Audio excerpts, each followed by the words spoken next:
What's going on, Drinking Buddies? Brand new podcast coming right at you, but you know what we got to do first? We got to talk about those things that bring a little revenue to the show. First and foremost, we are brought to you by the Patreon at patreon.com/MattSlayer. Get the video versions a week early and uncensored.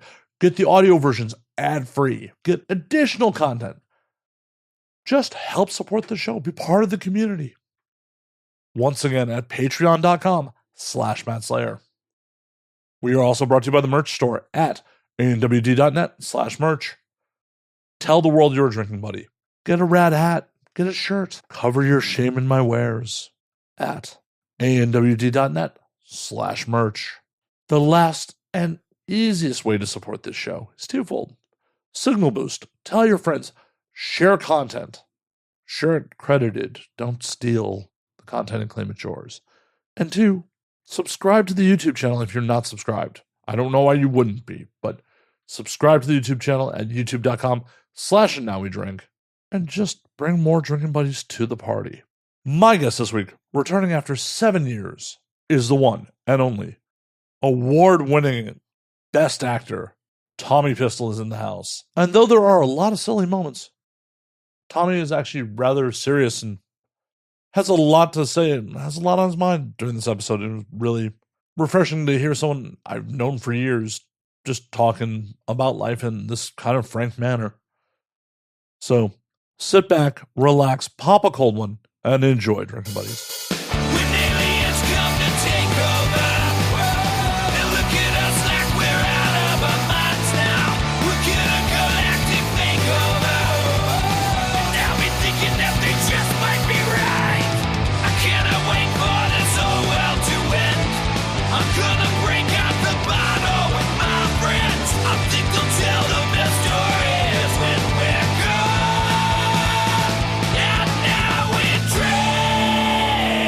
That's a Tommy Pistol. That's a Tommy Pistol. Jesus Christ. How long has it been since I had you on last? I'm pretty sure I was still living downtown LA. Man, almost 10 years? No, the show has 8? No. 5? 5? I don't know, man. Oh, Jesus Christ, man. Last time you were on was episode 26. And you're at 4, you said 400 now? Well, so technically episode 26 would be episode 80 something because there was 57 episodes under the original branding. Okay. So what year was that? What released this week was 379 of the current branding. So 350 episodes ago. Okay. Yeah. What year was that? 2017. All right. Jesus Christ. There were no cameras last time you were here. Oh, there wasn't? It was audio only last time you were on. Awesome. Well, it's great to be back. Great to be back, sir. Yes. Well, that's way too fucking long. Wow. I know.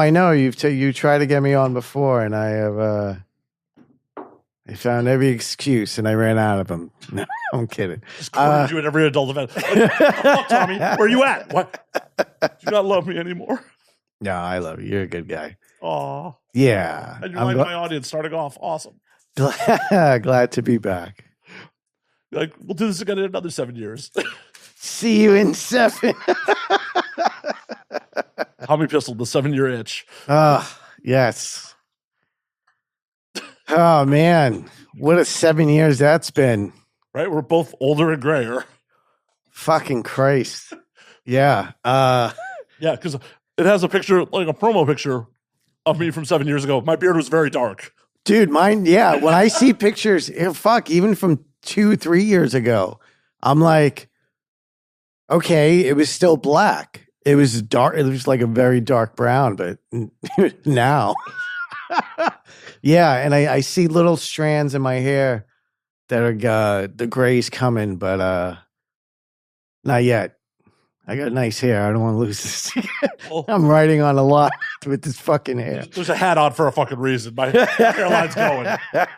Like, please let the show be more successful so I can go to Turkey and get hair plugs. Yeah, man. Wow, a lot has happened since 2017. Well, cheers. Fucking Christ. Cheers to you, sir. Cheers. Cheers to us and everyone else that has put up with the bullshit. Does it get easier? No, it only gets harder. I'm glad it's staying harder for you because that'd make in your line of work that'd be really difficult if. Yeah, it's still there, still kicking, Still working. still working. I don't know. It's funny. It's just like started in 2005, June of 2005. And it was a joke. I was like, I got to see if I could, if I could do this. Oh my God. I have put so many eggs in this fucking basket. And this basket's about to rip. No, it's really weird to like when I don't think a lot about the career I've had. I don't know why. I think I don't dwell on it. I think that's kind of healthy. It doesn't get to my head. You know, I look at everything as like just new. It's like, oh, okay, I got work. Here you go. Like, got to go to work, you know? And that's it. And after all these years, I don't know if you could look it up. I know I'm in the thousands. I'm in the thousands of scenes. And I don't know how accurate that is also, but it's a little ridiculous when you think how much screen time I've had.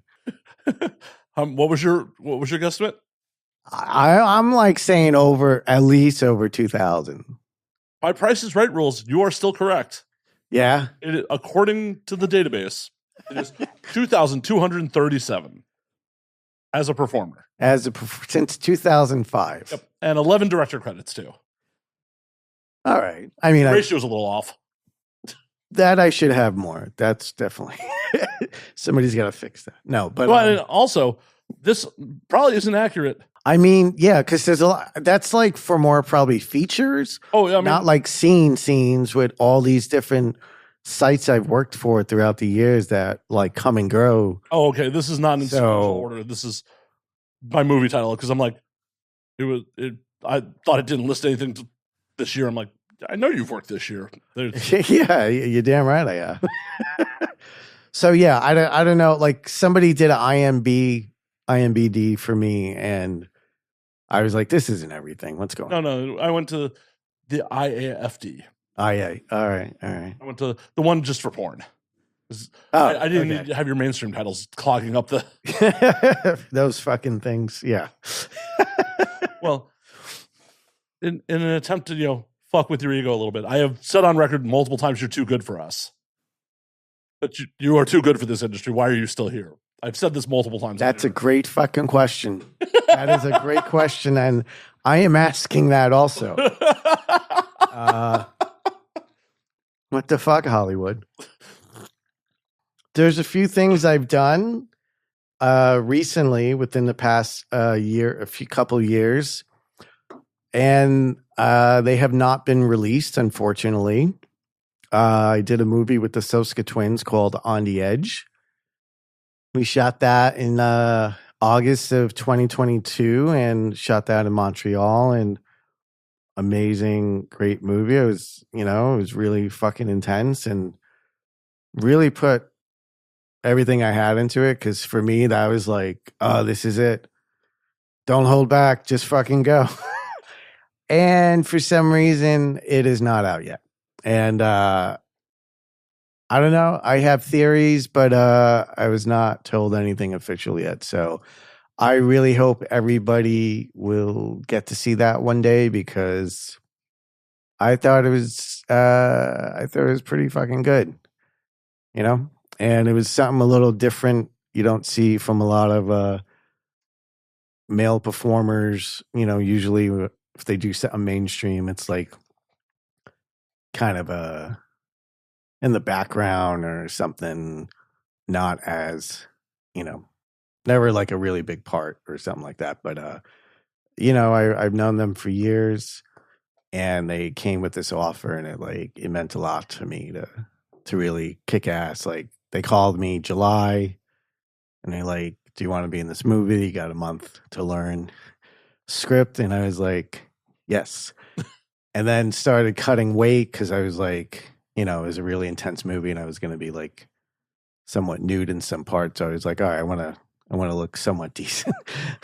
You were concerned about your body? I was, yeah. And but then within that month, I also got COVID and it was very stressful. And, it was the biggest script I ever had to learn and everything. So the fact that it all came together and finished and everything, I was very happy. And then we premiered it in a festival in London, to an IMAX theater and a crowd and everything. I was like, this is amazing. And, and then time goes on and, played in a few festivals and like, it was like, all right, somewhat traction, something happened. And then just little by little, these things happen. Like just kind of fell off and don't really know, don't know what happened from them after that. Get distribution?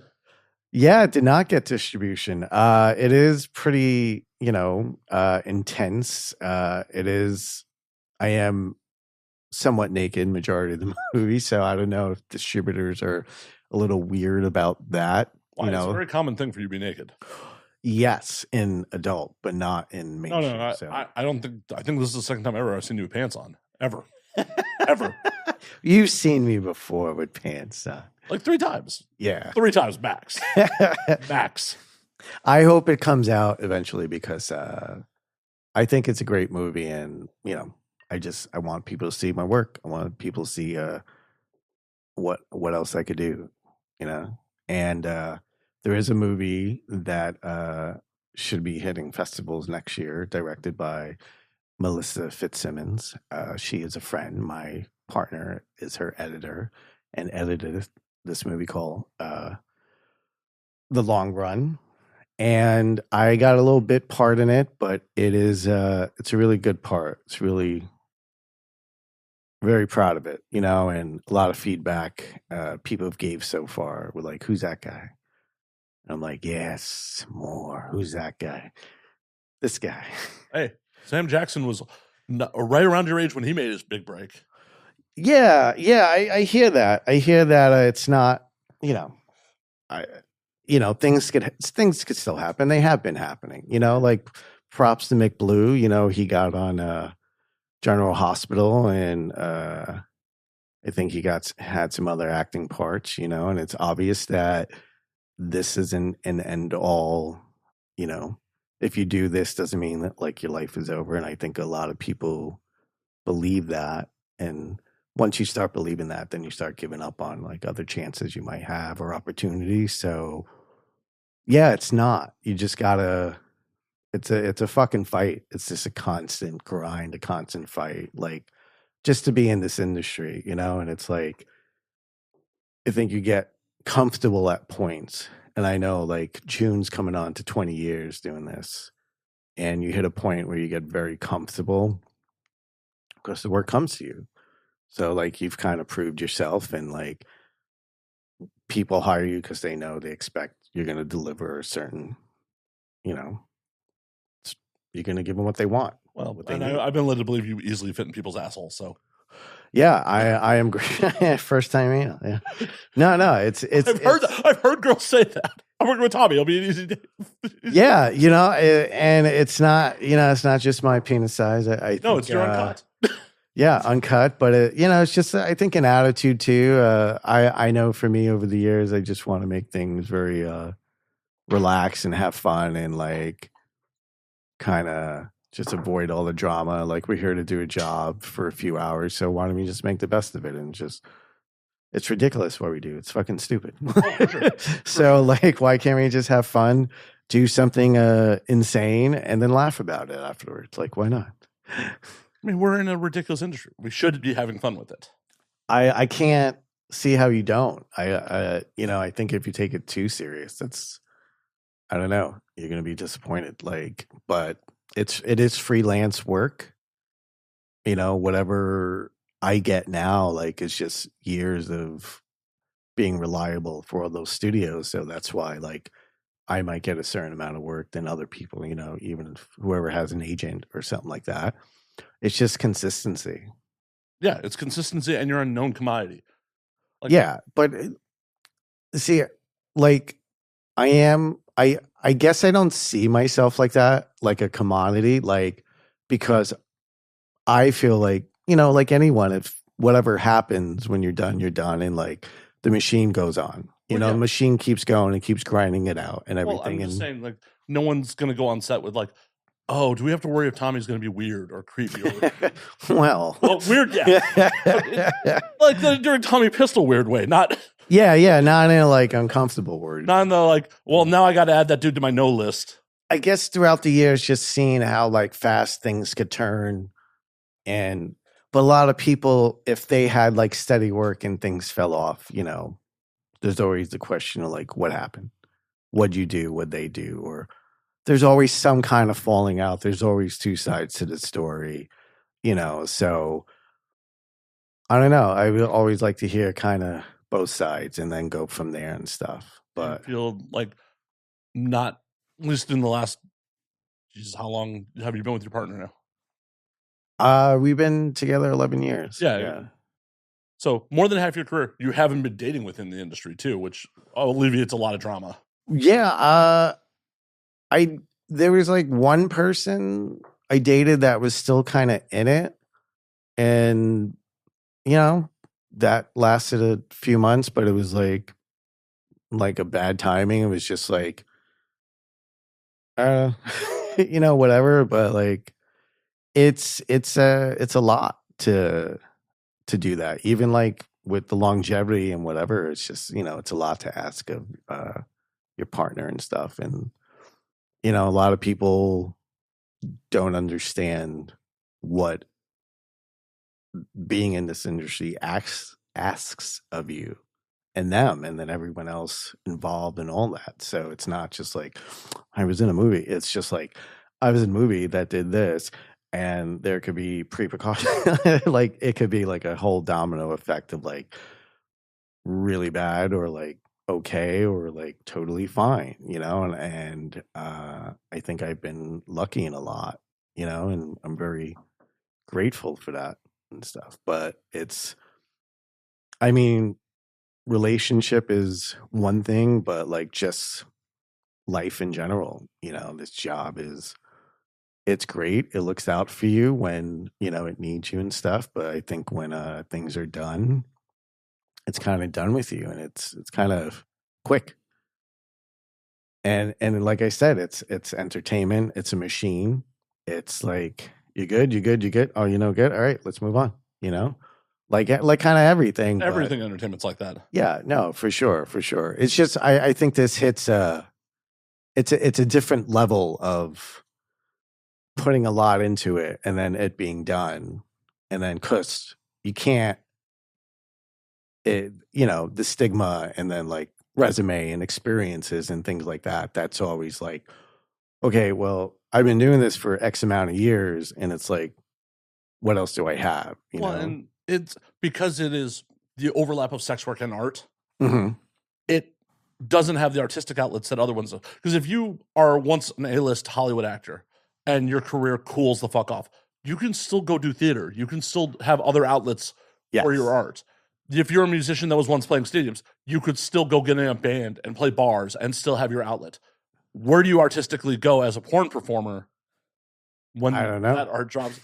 And then you pretty much end up either trying to find something completely new or into other forms of sex work, but that doesn't have the same artistic outlets. No. It's really, I think a lot, you know, of course people will fucking argue, who gives a shit? Like you're just, oh, who gives a shit about people? Oh, yeah. Oh, you just do this and like, that's it. And like, whatever, like who the fuck cares? And it's just like, it's still, you're still putting out, you're still you're doing a performance, you're still putting out, whether you want to call that a performance or not. It is a performance. There's a fucking camera, there's lines, there's lights, there's takes and all this. There's selling that you're into the person you're having sex with that you may not be into. Yeah. There's selling that you're having a good time when you're in some fucking position that's killing your back or knees. Like, and I've never done the job, and I know this. How do you people not know this? It's just like, athletes, when they hit their end and like who comes out and shits talk him? Like just tons of people. And he's fucking old or this or that. And like, give it up or you're done. People are talking shit about Mike Tyson over the weekend. I don't know. Look, I grew up watching Tyson. It meant a lot to like see him in the ring again. It brought me back seeing him on TV, like seeing him on Netflix and doing that whole thing. Like I remember being around my parents and other adults and them fucking screaming, and it can knock his fucking head off. And you're like, yeah, and I feel it. I feel this. And he was a legend. He's a beast. He still is, And the problem with that is like he did it for so long. He started from such a young age and became this fucking icon in that sport. And then you got this fucking guy, Jake Paul, who like, look, any one of us has a shitload of money and throws it at professional trainers. We can all get good in boxing and any sport or anything we want to do. If we have never be able to dunk a basketball, never. If we have, all right, maybe not basketball, but but I'm saying like, I respect him in a way as a businessman and like, okay, he saw an opportunity. He has money to throw at this and he's going to pay retired boxers or athletes to fight in a ring. And that fucking payday is like, sets people up for the rest of their life. Oh, so who would not take that money? Oh, for sure. No, I would never fault any of these guys. He's offering enough money on some of these fights that it becomes generational wealth. If it was spent conservatively, is generational wealth. Yeah. So that's how much money he has to throw at it. But the thing is like, I don't see him without this generation of YouTubers that supported and watching him. As far as like athleticism goes and athletes and legends and stuff, I can't see him ever being a fucking icon like Tyson. He could say all the shit he wants. He could say he would have beat Tyson in his prime. He could say, I'm good. I'm as good as Muhammad Ali. You could say that, but it's not fucking real. Nobody gives a shit what you're saying because you bought all this. You didn't fucking earn it, dude. You like, I mean, for fuck's sake, I've beaten Mike Tyson at least 5 or 6 times on Nintendo, but there you go. But I could say right here, oh yeah, I could beat Mike Tyson in his prime. I could say it. Anyone can say it. Tyson was born. I could have kicked his ass. I could have punched him and been get out of here. That's what it sounds like. Yeah. It's fucking, it doesn't make sense that this guy comes in, throws a lot of money at it, and he's like, well, I'm the best boxer in the world. So all these other fucking boxers that like work their double, 2 jobs, still get in the time to train, still to go take care of their family, still like puts in the fucking work, will never see a payday like that. And that's what fucking sucks. People that really deserve that chance and that kind of fucking payoff will never see it. But it's just like some rich kid is like, oh, I could like put a lot of money together and get somebody in the ring you want to see fight maybe one more time and make a fucking shitload of more money off it. That's a microcosm of just how the real world works. I mean, for fuck's sake, traditionally, prize fighting was a road for minorities and lower income people to elevate themselves in life. Yeah. It was never a rich man, for the most part. I'm sure there's some examples someone could throw in the comments at me. But traditionally, it was, that's why there were so many, tough Irishmen or other minorities. It was a way to elevate your status in life using your fucking hands. It was generally not, the rich guy getting in the ring. Boxing is a Latino, Black sport. Back in the day, Jews, Irish, Italians. A lot of Irish fucking boxers came out, a lot of Italians. And I don't know, like your legacy will be you fought retired people. If I'm wrong, I'm wrong, but I don't see like, where is the, like, you made a lot of money. Okay. But as far as like heart of an athlete, like, did you really earn it? I don't think so. And that's my opinion. You know, I don't think if he had to start from the fucking bottom, he wouldn't have fucking stood a chance. And whatever, fuck me, hate me, tell me I'm wrong, whatever, suck his dick. I don't care.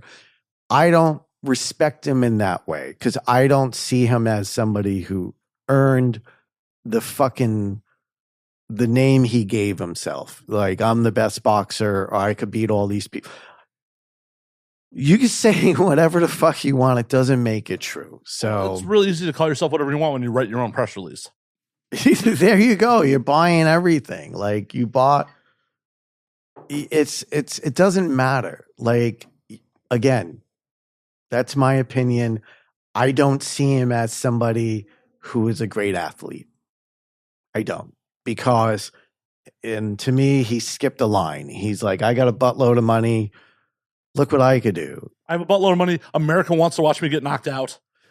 That's why everyone watched. Everybody wanted to see Tyson knock his fucking jaw off.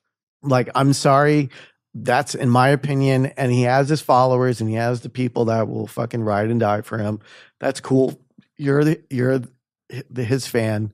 I get it. You know, you're going to stick up for him or whatever. But in my eyes, he is not this fucking end all be all best boxer in the world in no fucking shape or form. So I don't care how big he is. I don't care how hard he hits, whatever. It's just like you skipped the line because you had a bunch of fucking money and there's a bunch of fucking better people behind you waiting to get that chance. And they're probably not going to get it because now it's all distorted of like, what is this now? What is boxing now? A distraction. I mean, that's all, sports is everything. Like, let me fucking watch something for a few hours and not think about what my fucking life is and watch somebody score a point, get knocked out.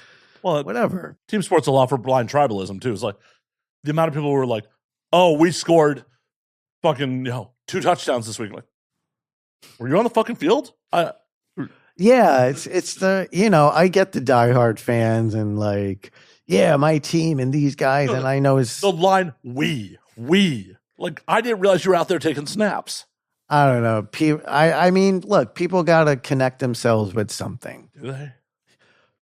It should be maybe not something they're not literally involved in.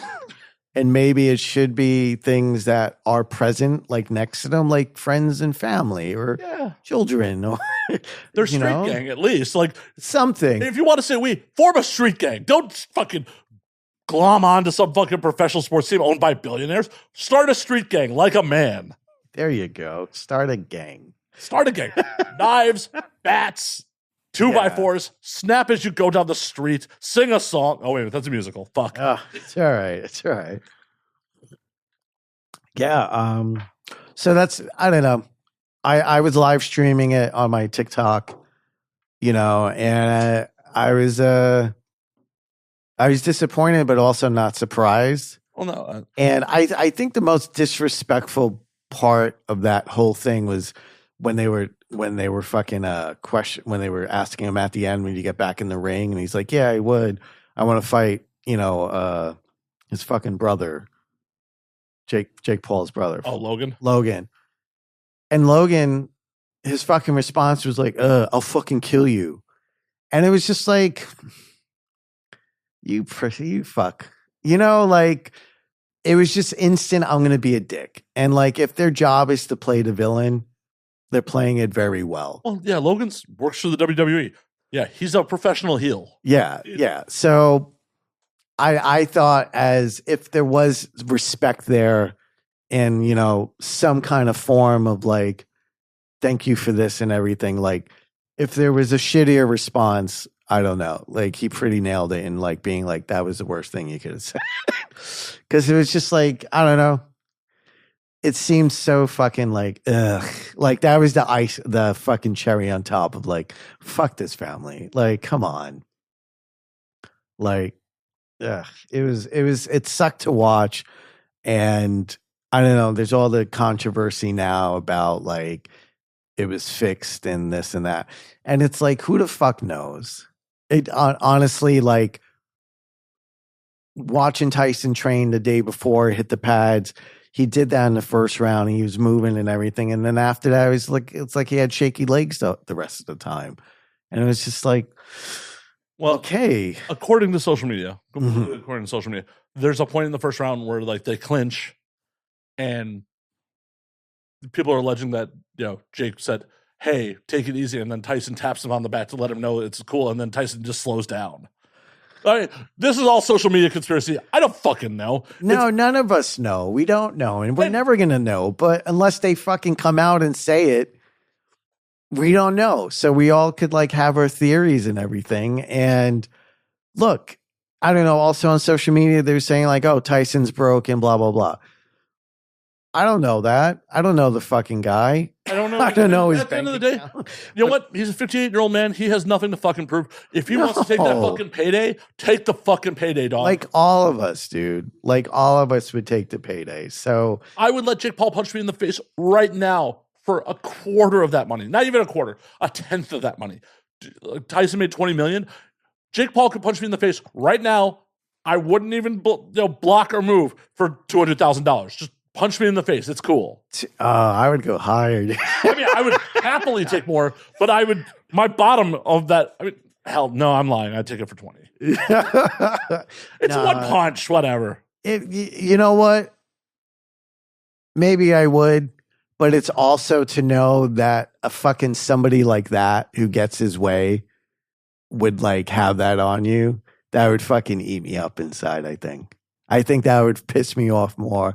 And I'd be like spending the money and be like, this sucks. Yes, I'll take that. Give me that. And I don't know. It'd be like, oh man, that really sucked. As I got on business class to some international destination and like my whole fucking wild vacation paid for, but it's like, yeah, I've been punched in the head for less. Yeah. Like I did I trained in Thai boxing with a Phil Nurse, for about 8 years in New York. And I've had a few amateur fights. I think I'm 1-2.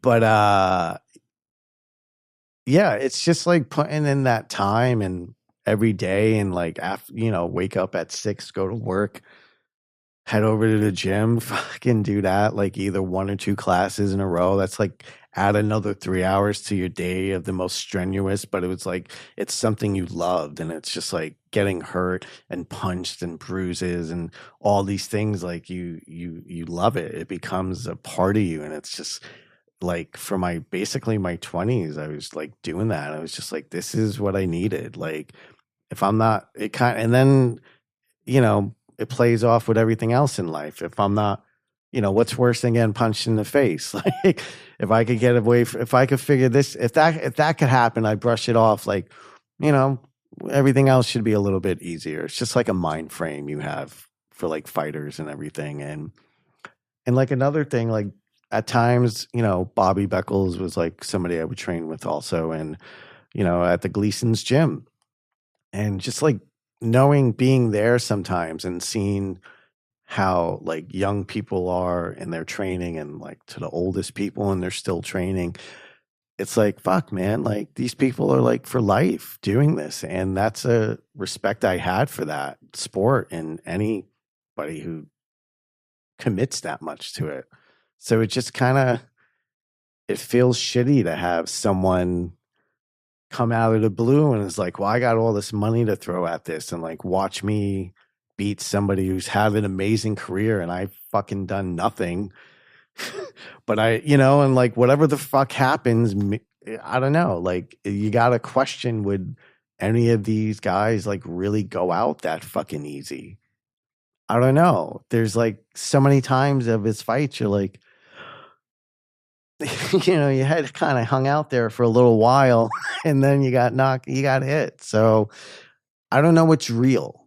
I don't know and it feels like WWE. Like props to wrestlers. Like they fucking destroy their body for the game and they love it and everything, but it's like there's a conversation that's had before they go out, you know? Yeah. Not trying to say anything less or wrestling's not real. It's real as fuck. It's athletic as fuck to do all that to It's keep your stunt wind up. performing every night. Those are fucking like 300-pound, 7-foot guys doing flips in the air. Well, are you fucking serious? Of course that's an athlete. Like, oh yeah, they're athletic as hell, and it 100% is effectively being a stunt performer, but doing it 300 nights a year.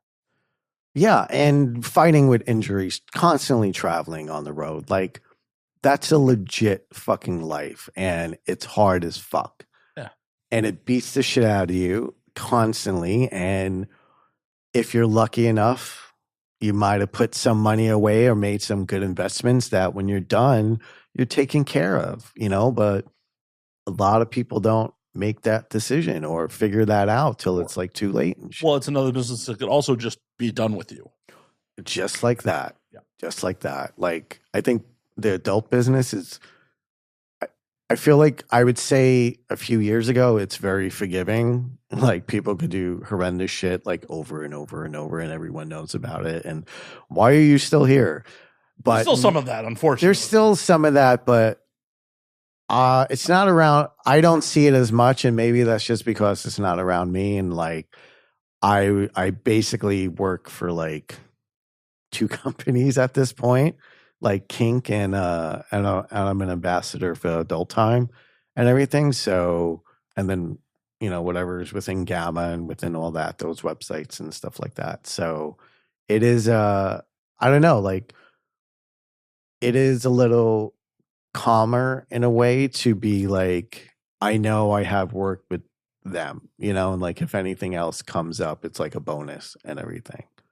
So, but it's just like it took years to also get to that point and just like prove yourself over and over and over. So I don't know, at 48, it's like, wow, I'm on a good streak. Things seem solid. But then there's also, you know, I'm 48. All right. You know, I feel like I'm in better shape than I am or been in a long time. But it's also the question of like, I know I can't keep doing this. I know I also don't want to keep doing this because there's more to life. There's more I got to do. Wait, whoa. Whoa. There's more to life than having sex with people that weren't born when you got into this industry on film? Jesus Christ, there is. For fuck's sake. Good God. Sorry, I had to. I know. No, but it's just like, I think that's the thing as I look, you know, as I look back about stuff like, you know, this job was like, came in at a time, it gave me opportunities and it's given me great opportunities and it still does. And, you know, it's those opportunities only keep coming because I keep delivering. But there's also good for us. any agents watching this, give me a call. Hit me up, please. It's just you gotta also start looking at, you know, what else am I gonna do? Because I started directing. I've directed for Adult Time.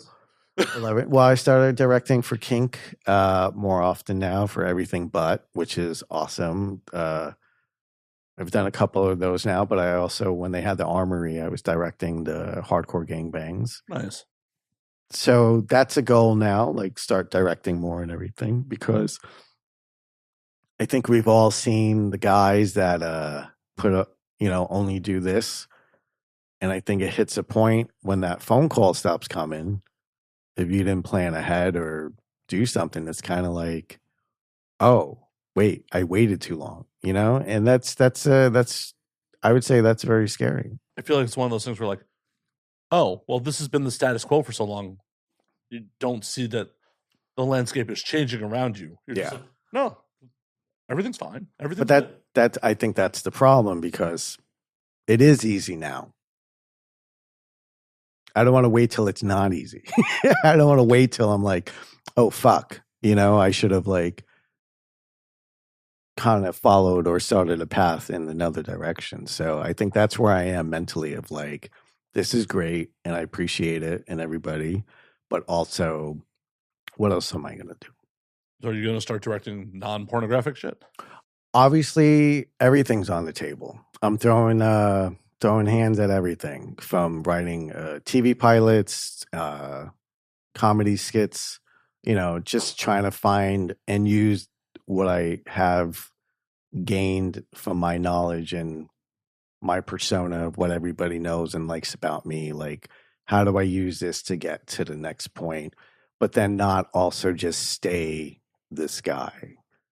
Because I think people, like, I appreciate you saying I'm too good for the industry and stuff, but I think I need something to come out, things that I've done where people will see it and then be like, oh, that's not Tommy Pistol. That's somebody else. This is somebody else doing this. This isn't transformed into. Well, this is me. Like, Tommy Pistol is a character I play. I'm not. Well, my name's not Tommy Pistol for sure, but marketing and branding wise, yeah, it's the recognizable name. Like, I know you've done stuff under your legal name. Yeah. Unfortunately, most people don't recognize your legal name, and that's fine because I don't want to have to rely on Tommy Pistol. I understand Tommy Pistol might get me in the door, my name. But my talent of what I could do isn't Tommy Pistol. But Tommy Pistol is, correct me if I'm wrong, the most decorated Best Actor award winner in the history of AVN. I think you have more of them than anyone else. For Best Actor, I believe you have more of them than anyone else in the history of the award show. Yeah, I'm going to agree with that. I'm not fact checking that. I'm just saying. No. I'm writing my own press release on this one. Yeah, I know. I mean, but that matters. That matters. Okay, so that matters to people in the industry, right? Well, that matters in real life because that's an acting award. That's not a Tommy Fuckswell award. That's a Tommy Axwell award. I don't know. Somebody prove me different because I think no matter what I've done that has like made someone cry or scared them or some kind of emotion that I've done in a porno, I think the attitude that comes to people in our industry is always like, if I do something really like unique and special and like blow people away and like within a few lines of dialogue, I got grown men crying, because I just delivered it so fucking good, they're gonna not see that always as like, well, that's just a porn guy. They're going to be like, whoa, that guy's a great actor. Or like, fuck, I felt that or something, So I don't, again, Tommy Pistol is a character, is a name, but it's not that, it's me that's going to get me to the next level and to prove to people like, oh, he's more than just this. And I think a lot of people have a hard time in separating people from the industry because it's like, well, you only do this, so that's all you could do, right? Well, and also a lot of people, for better or worse, mostly for worse, would go, the best porn acting performance isn't even worth shit in mainstream Hollywood. No, it's not. I mean that's at it. Like as far as screen time, as far as like dialogue, scripts, things I had to learn, all these things. Like this has just been like 20 years of like just getting me ready. Just fucking building me up for the bigger thing to come, because I feel like, fuck, I got this down. I could get like, as far as like memorization and like character and like all these things that I just learned from trial by error and like paying attention about what I was doing throughout the years. And that's what's helped me. Like every time I did get a role, like I know a lot of people do take it serious but I was like, I could be learning a trade right now. So whether I was paying someone to learn acting or getting stuff from a coach, I was doing it in real time. And whether it was around crowds and I had to have a boner and like keep delivering and keep doing my thing. Like it's the pressure about all that throughout the years. It's just become like, it's everything. I feel like everything else is easier now as far as when it comes to like acting, whether I say acting, and I know there's people going to be like, "Port's not acting." It's just like It fucking is. it fucking is. When I get to play any other character that I don't have to get my fucking dick out, it is fun. Whether I am fucking crying my heart out or something, it is such a relief to just do that. And I know with how many I've done and throughout the years and everything, like I really do love acting. I love that part of the industry. Everyone I've worked with, they're all amazing. I'm not gonna say this person's better than the past. I always get that. Like, don't invite that trauma. Don't. No, I know, but because everyone I've ever worked with was unique in their own way. Somebody was a little different. It wasn't just like cut and paste and everything. And I think that's why a lot of people appreciate me or my attitude or how I go about things, because I'm not trying to just go about it in this like, well, let's just run the routine and then we're done, right? No, I've always tried to make something unique out of it, and that's what's throughout the years kept me sane and happy, and then it looks great on film because people are seeing like something unique or a little different than what they normally do. Sane? Come on. Somewhat sane. You said that with a straight face. Come on, you are a good actor. No. I'm not sane at all. Nobody. I know you in real life. Come on. Nobody is. You said that with a straight face. Come on, Tommy. No. I think you gotta to manage as long as the career as I have, or even a couple of years. Like you gotta have a great fucking attitude. You gotta be open minded. You gotta just really look at things and appreciate what you have. And, I always appreciated the work I got. Like, I was never like, oh, fuck. Like, this sucks. I'm going to complain the whole way and then fucking pay me and then I'm leaving. Like, no, I'm going to appreciate everything I get. And I'm going to give you, if I fail that day, I fail. But I'm always going to just give you my best because that's my work ethic. That's what I know. That's what works for me. And if I fuck up, then that's on me. That's my fault. I mean, you're human. Fuck ups happen. Yeah, exactly. It's just, I think a lot of people, especially younger guys, or that's something you got to learn. It takes a lot to like admit you were wrong or like, this is my fault or whatever. And this industry is pretty small. And like when you get the reputation of blaming everybody else, but yourself, that's not going to go over well because eventually people are like, when 20 people are like, this fucking guy just bitching again, complaining, it's everyone else's fault. It's just like, no, it was fucking yours, dummy. Like, just own up to it, accept it, do better, get it out your head, Yeah. It's really that simple. Just a little bit of ownership. It's simple, but it's not. It's just like, can you fucking put your ego aside? Stop fucking pussyfooting around. What's the fucking problem? Everyone else? Or is it fucking you?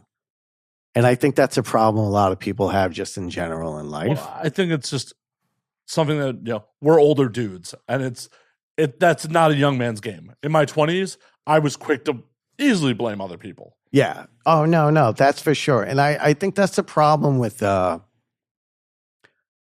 think that's the problem with this whole like alpha male nonsense that's been pushed since it pushed very hard by a lot of these fucking guys, including the Andrew Tate and the fucking, I don't know. Is that a thing with Joe Rogan? Like alpha male nonsense? No. So who were the assholes that were like that besides Andrew Tate? I don't fucking know. I don't subscribe to that shit. No, but I think there was an agenda that was started to form in the last couple years. Oh yeah, no, and it's blame everyone else. Well, because it's catering to disenfranchised dudes who are looking for a reason to blame anyone but themselves on why they're not getting laid, why they're not successful, why life is not going as the fairy tale fucking promised them. That is the fucking problem. oh, that, it's like, oh, if you look at any classic fairy tale, Yeah. what's the reward for the hero? The girl at the end. Exactly. And we're all heroes in our own fucking story, right? Of course. So why the fuck am I not getting the girl? I'm the fucking hero. Oh, what the fuck? Yeah. I don't know. I think it's a dangerous path to go down where, how's that working out for you also? All these guys not well, obviously doing that, if they're paying some asshole to teach them how to be an alpha male for $50 a month, it's not going well. Save the 50. Give it to me. I will give you better life advice. It's not good. It'll be good. It's not going to be good, but it'll be worth your $50. No, but I think it's always been there. Obviously, the male chauvinist, like I'm dominant. I'm the fucking leader. Like me, and it's like I should get what I want. And it's like no, nobody should get what they want. You got to fucking earn it, right? So. And even then, you may not get it. You have to understand, like, and that's what sucks. But it's like also fucking life, dude. If you get knocked down, you get the fuck back up. Well, you don't blame everyone else for why you're on the fucking floor, dude. Well, and especially when it comes to romantic relationships, that is another person with agency who gets to make that fucking choice too. And no matter, you could do everything fucking right, and the other person be like, "I like that dude." And that's out of your control. It sucks. That sucks, but that's also you don't own that person. At the end of the day, you don't own who you're with. Right. You don't get to say the final, well, this is my blah blah blah. But like we're individuals, we're humans, we're separate. Like if she doesn't love you anymore, like that hurts. Or that she never loved you. Fuck. Who the fuck knows? Whatever the story is, but it's just fucking hard. And like, I know as life goes on, like it has never been easy.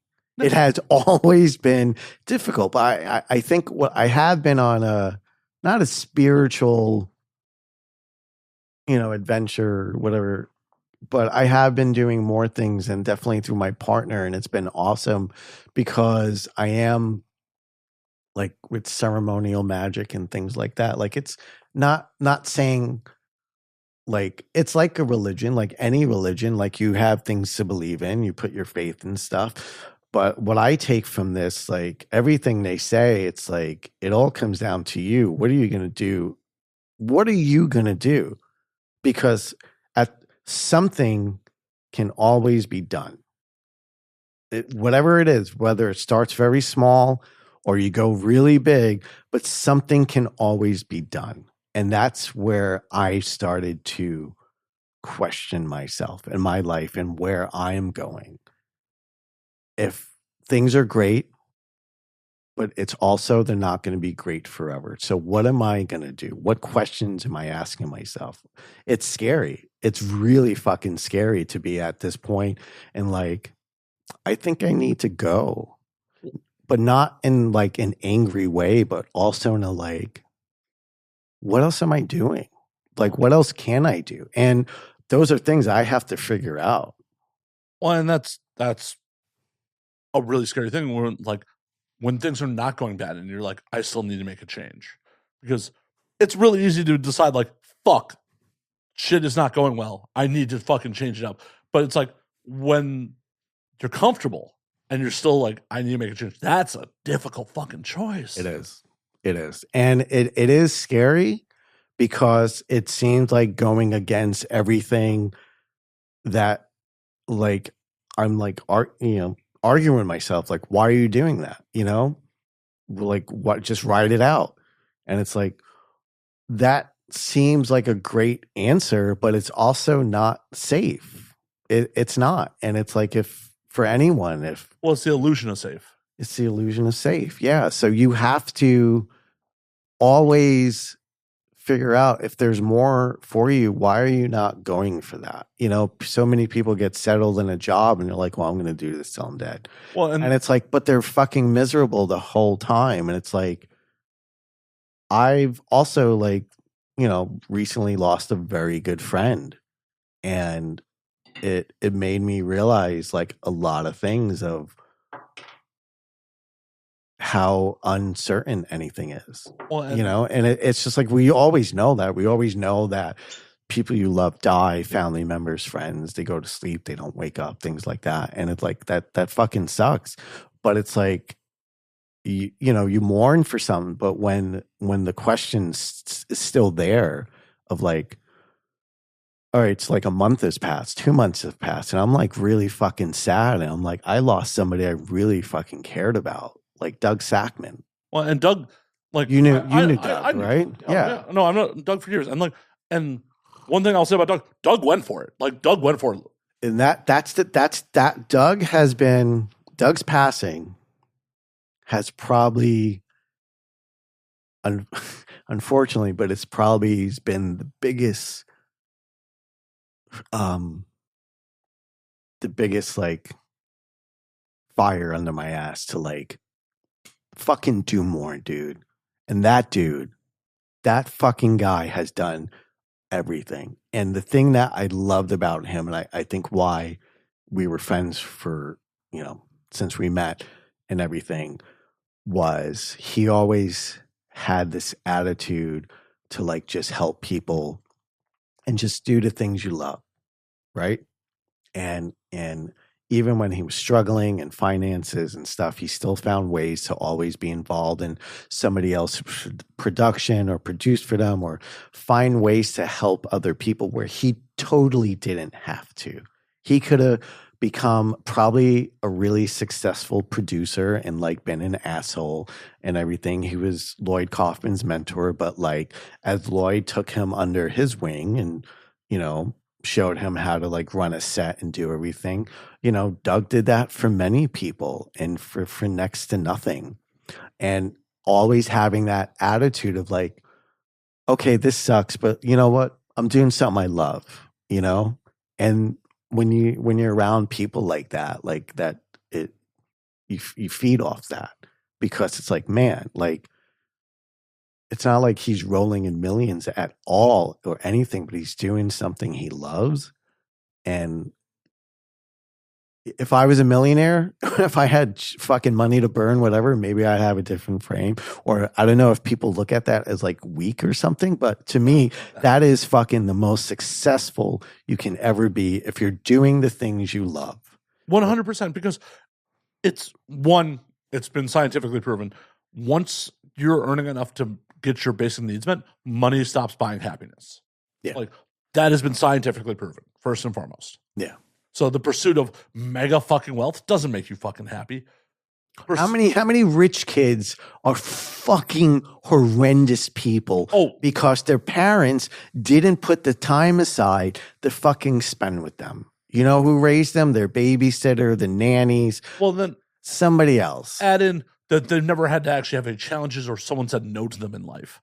And that also, like, you need to be told no. You need to understand boundaries. You need to understand, like, basic human interaction that your money just doesn't buy anything. Like, yeah.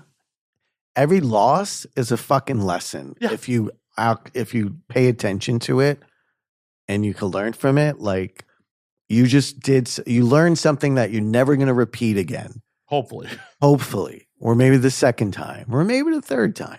I mean, but it's being crazy pussy doesn't like, I should not stick my dick there. Post orgasm, like, damn it, did it again. I get it. But, you know, people are lonely and like you make bad decisions because you think that's okay for now, you know? And everybody does that. I make very horny drunk decisions sometimes. Like everyone does. Oh, like she's hot. That would be a fun orgasm. Post nut clarity is like, oh God, they don't just vanish. No, but I don't know. Like Doug was somebody that just fucking, I saw him as somebody who got me in the industry, was a friend always had my back. One of the few people outside of the industry that I could talk to about like what's going on, what I was going through and things like that. Like it's hard. It's really fucking hard. It's very demanding. And you can have conversations with people you know, but like not everybody's going to understand. They're going to be like, wow, that really sucks. And then that's it. It's over. It's like, I don't know what to say. That sounds horrible. And you're like, it is fucking horrible. But he was one of the few people that like I really fucking talk to. And you know, I don't need 20 people like that. I just need one, you know, and we all need like that one person to talk to. And it's very hard when a lot of people don't have that. So I felt very lucky to have become the friend that I did with Doug SackMan. And I didn't realize how much I loved him until he passed. And that was the thing of losing somebody. You know your friends. You know, like, dude, whatever you need, like I'll be there. I'll do the best I can. But you know, you don't know to that level until wow, I don't have that anymore. At least in my personal experience, it's difficult because as we get older, as like Doug was on the East Coast, for example, like when you're physically separated by space, it's like you think about them, you care about them, but it's just like that space just it's hard. Like it's difficult. Like I know guys, I grew up in Astoria, Queens, you know, I could call any one of them and we could talk. You know, and we might not talk for 10 years, 15 years, whatever. We had so much time together and everything. And it's never a like, oh, what'd you do? You know, you ghosted me, whatever the fuck you want to say. It's like, because we all know like life is fucking difficult. And eventually we're going to be in the same room again. And that's cool. And I just want to know that you're okay and you're safe. And that means that's all I need. I need to know you're all right. And I know not a lot of people have that. And I feel very lucky for that. I feel like I've always made very decent friends that we might not talk, but when we do, it's like we never missed a minute. And I feel very lucky for that, especially at like this point in my life and age and everything. Cause I hear people don't have that, or plenty of people don't. And yeah, I mean, my audience may or may not be aware, but like I know you're aware. Like I had to go back to Chicago for an old friend's funeral in September, and it was a weird feeling. Like there are a lot of my old friends that I had not seen in person in years, and like love them to death. Like, and they're people I still talk to like on the phone regularly. But it's just like when we got in person, like it was good to see them, love them to death. But it's just like we're in such different places in life. It's like all we have in common at this point is history. It's a weird feeling. Like it's like I love you, you're my brother, but like I don't know where we are as you know the same. Where once we were like very much on the same page in life. It's like, for example, one of my very best friends. We're out at dinner like during the funeral. It's just like, yo, man, let's get a trip together with everybody to like celebrate our mutual's life.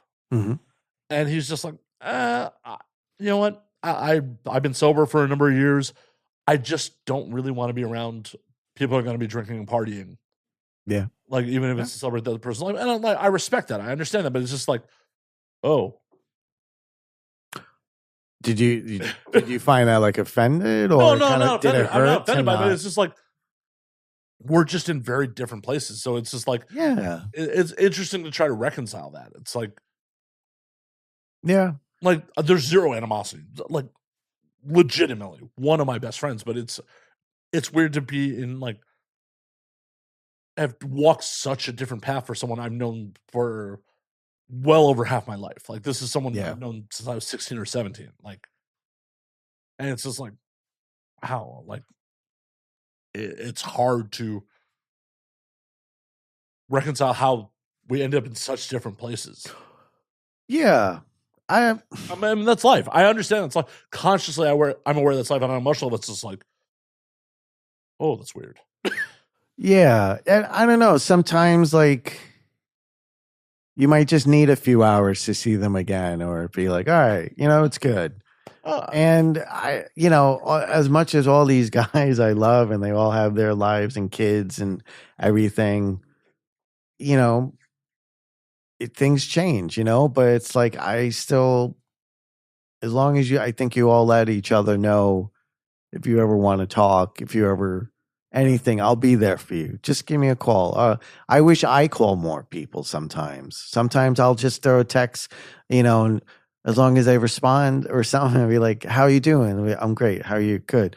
Awesome, man. And it's just like, that's what we got right now, Oh, and that's important. And honestly, I wish I did that more often as well. Like, I'm so caught up in the grind of fucking everything all the time where it's just like, oh shit, I should take a step back and reach out to fucking people more often. Send the mass texts, that feels insincere. and then see, or send one person a week, a day or something. Just be like, how are you doing? And it's just like, I think scheduling things, because I get caught up in, I don't really hang out with a lot of people. It's just family, work, and my partner, and that's what I always feel like. This is all I have time for. But it's like, wait, why can't I set 15 minutes aside to like give somebody a call or a Zoom or something like that? And it's like, again, like something can be done. I could be doing more. I'm choosing not to, and I shouldn't be blaming anyone else but myself. Like, I have all the power to change what I want to do.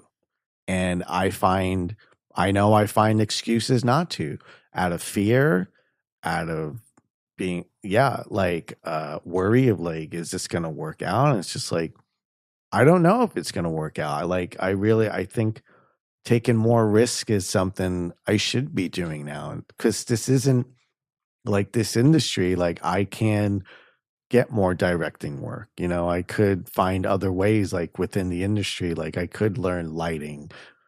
Sean Rivera is like pretty much the lighting person. A lot of people use him, and like that opportunity was like, we've talked about that. So it's just like, there's a lot of things I could be doing, but it also becomes a time thing. Like, man, if I have this fucking ball of time, do I want to put it towards things I'm not sure about, or do I want to shoot for the goal and like really get what I want? And it's confusing. It's hard. Like, I don't know. You can invest in all this stuff and it all just, you lose it all. It's a fucking crapshoot. Nothing ventured, nothing gained. But yeah, some things are like, well, I'm 99% certain this is going to be the outcome if I do this. If I'm just rolling the dice on other shit, I don't know exactly what the odds are. Some things are hedging your bet. Yeah. And as humans, it's just like, well, why would I not go with what I think is the sure thing, even if it isn't? That's just part of the fucking ride, right? Yeah, sure. Because at the end, what do you want to know? You fucking tried everything that you wanted to try? Or is it like, well, I found the safe place and I stayed here, and even fuck though the safe place, fuck the fuck safe the place. But it's never. It's look, as we get older, as corporations crumble or people get fucking wiped out, hurricanes, whatever the fuck. Like, what? I don't know. It used to be my mind, or we were told, if you follow these steps, you are safe, or things will work out. Like, pretty much. Well, for sure. That was the middle class fucking bill of goods. What we were told. Right. Like, and it was sit down, shut up, go to high school, make good grades, pass your SAT, pass your ACT, go to college, sit down, shut up, get your 4-year degree, get a fucking comfortable job, pump out 2.5 children, move to the suburbs, rinse, fucking repeat. You and I obviously decided, that sucks. Fuck that. And I could have stayed in New York. I could have stayed in Chicago. I'd be like a superintendent now, probably, because I before I moved out, I was a maintenance worker, and that would have been great. But like, would you have been happy? I don't know. I would have been happy. I always was in bands. I was always trying to do comedy. I was always doing something entertainment wise that, was feeling this fucking need that I wanted to like fulfill. And it just so happened porn was like, hey, do you want to try this? And I was like, I will try this. And then porn was like, We kind of really like you. We love you, Tommy. Do you want to like? Porn loves you. Don't. Porn does not like you. Porn is not like. Should I not? Porn loves you, Tommy Pistol. Don't kid yourself. Your weight in trophies says porn loves you. It fulfilled a need that I wanted. I wanted to act. Well, I wanted to be in front of the camera. I wanted to make people happy. I wanted to entertain. You and I are similar in that respect. Like, I got in because I wanted to make fucking film. Like, I never wanted to. Like, obviously, I've never fucked on film. I've never wanted that job. Day one, I never wanted that job.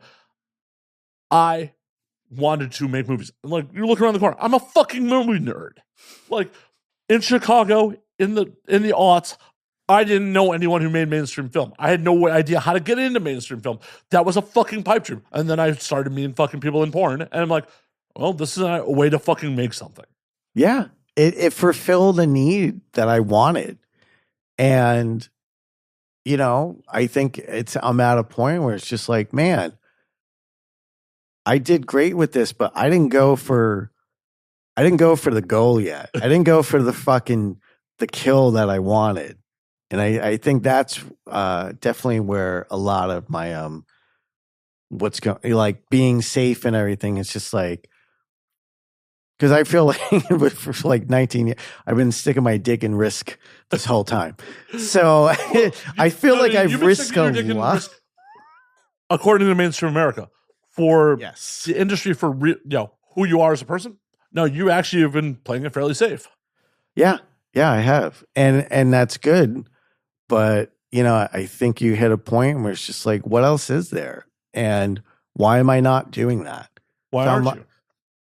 That's a great question. And that's where I'm starting to calculate and put all these things together and trying to get more mainstream stuff out. And it's just like, I'm not done. Like, I've done good here and I appreciate it. And I'll keep doing it till I'm done, till I'm finished.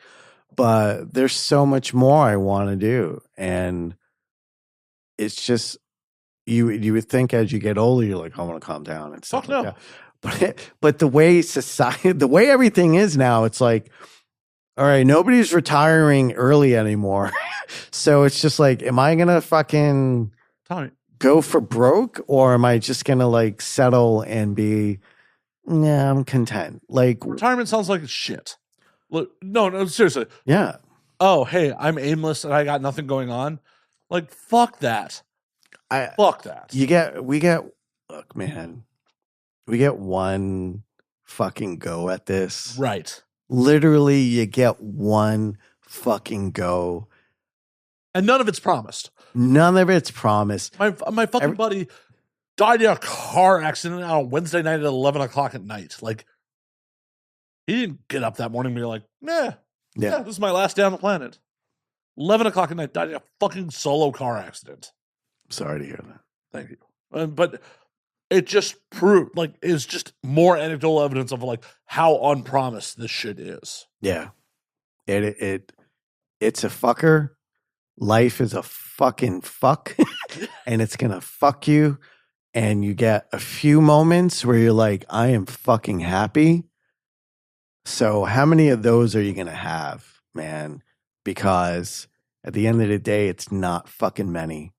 And that's fucking terrifying. Like, people putting all this focus on other people's fucking joy or their agenda or whatever they want to do, or because fucking God told them, or some religious garbage. And it's just like, you're not living your fucking life.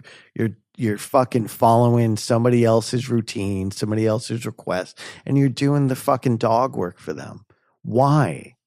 Why are you fucking doing this? It's scary to think for yourself. It is, and that's the fucking thing, because it's scary. Life is fucking scary. Oh, it's terrible. So like, lie to yourself and let someone else fucking puppeteer you throughout it, or fucking cut the strings and be like, fuck this, man.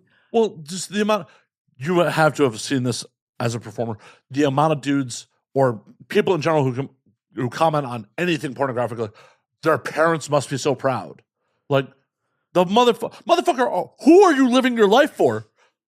Dude, if you got time to fucking destroy somebody online and that's how you spend your time, I don't know what to say, man. Like, are you going to look back and be like, man, I put about fucking 10,000 hours into like ruining people's lives online? Like, is that, you're going to look back and be like, mission accomplished. That's exactly what I wanted. I lived a fulfilled life, ruining other people's. What? Come on. But even like people ruining other people's life, that your argument is like, that your parents must be so proud. Like, that is their worldview, that like, oh, the people who fucked me into this world, who are also fallible human beings, what they say is God's law. Ugh, fuck you. It's just fuck that. You know, it's a cheap shot. Oh, your parents must be. Maybe they are. And then what? It doesn't matter what you say. I mean, it's just like. The way I look at it is, I don't give a fuck what my parents think. They're fallible human beings. They fucked me into this planet already. They can't take it back. Majority of the people probably doing this, like, yes, some of their parents were great and they're very supportive, but chances are the parents were probably fucking assholes and they didn't have their shit together and they put all this fucking pressure on their kids to make them feel better and like fix my life or do what I wanted that I didn't get to fucking do. So it's like, you can't make them happy no matter what you do. It's not your responsibility. It's not your responsibility to fix your parents' problems. Right. It's your responsibility to fix your own fucking issues. And I know I'm at a point where it's like, whatever happened to me or trauma I've been through as a kid, like, that was them reacting to how they were grown or what they were raised and that was what was normal to them. So, like, I know when I had kids, like, my goal was, like, do not repeat anything they did except love my kids. You know, all the other bullshit, all the other drama, I just fucking I did my fucking best to avoid it because it's not their fault and they need to, like, enjoy life for what it is and not for what I had to go through. I shouldn't be putting that shit on them. Oh, no. No, good on you for recognizing that shit. Thank you. I hear people being like, oh, you know, sometimes you got to give the kid the hand or he don't respect you. It's just like, you can't be more fucking wrong. If that's how you need respect, then you're a piece of shit. No, you got to choke them, not punch them. Like, you can't leave fucking bruises. Yeah, hit him with What do you hit him with a bag of oranges? This is why I have a vasectomy and no children, by the way. Hit him with a bag of tangerines so they don't leave bruises. And a phone booth and a phone book. No, but it's this whole fucking generation after generation after generation has been brought up to be abusive. Well, yeah, because that's all they know and they think that's what's normal. Well, you go 3 generations back, man. like it's. Yeah. A lot. 3 generations back, a lot of families were dirt poor, immigrating to the U.S., fucking traumatized as shit. And a generation before that, there were serfs in Europe in a lot of cases. Look, people are like, oh, kids nowadays are pussies. And it's like, no, like, maybe kids nowadays are like realizing I should speak up. I should say, I don't like this. Because why should you get the fucking joy to ruin my fucking day or hurt my feelings or put me down because of some bullshit you went through or you believe? Go fuck yourself. Or kids are realizing, like, hey, just because you fucked me into this world doesn't mean I'm your property. You know, that also. Like, look, man, if you get fucking 65 years, 70 years on this fucked up planet, like, and you could say it was fun and it was worth it. Like, God, how many people can't say that? A lot of billions of people can't say that. Billion people don't even get that chance. And then we waste so much fucking time complaining about other people that you'll never meet. You don't give a shit about. It's because you just gotta fucking worry. And also, like, why would you give a shit? Like, Why? When people are calling out like the others, the people that aren't the same sexual orientation of them, or Oh my God. It's We have been fucking guys. Men have been fucking men since the dawn of time. Are you fucking serious? and on top of it, it's like, are you fucking other men?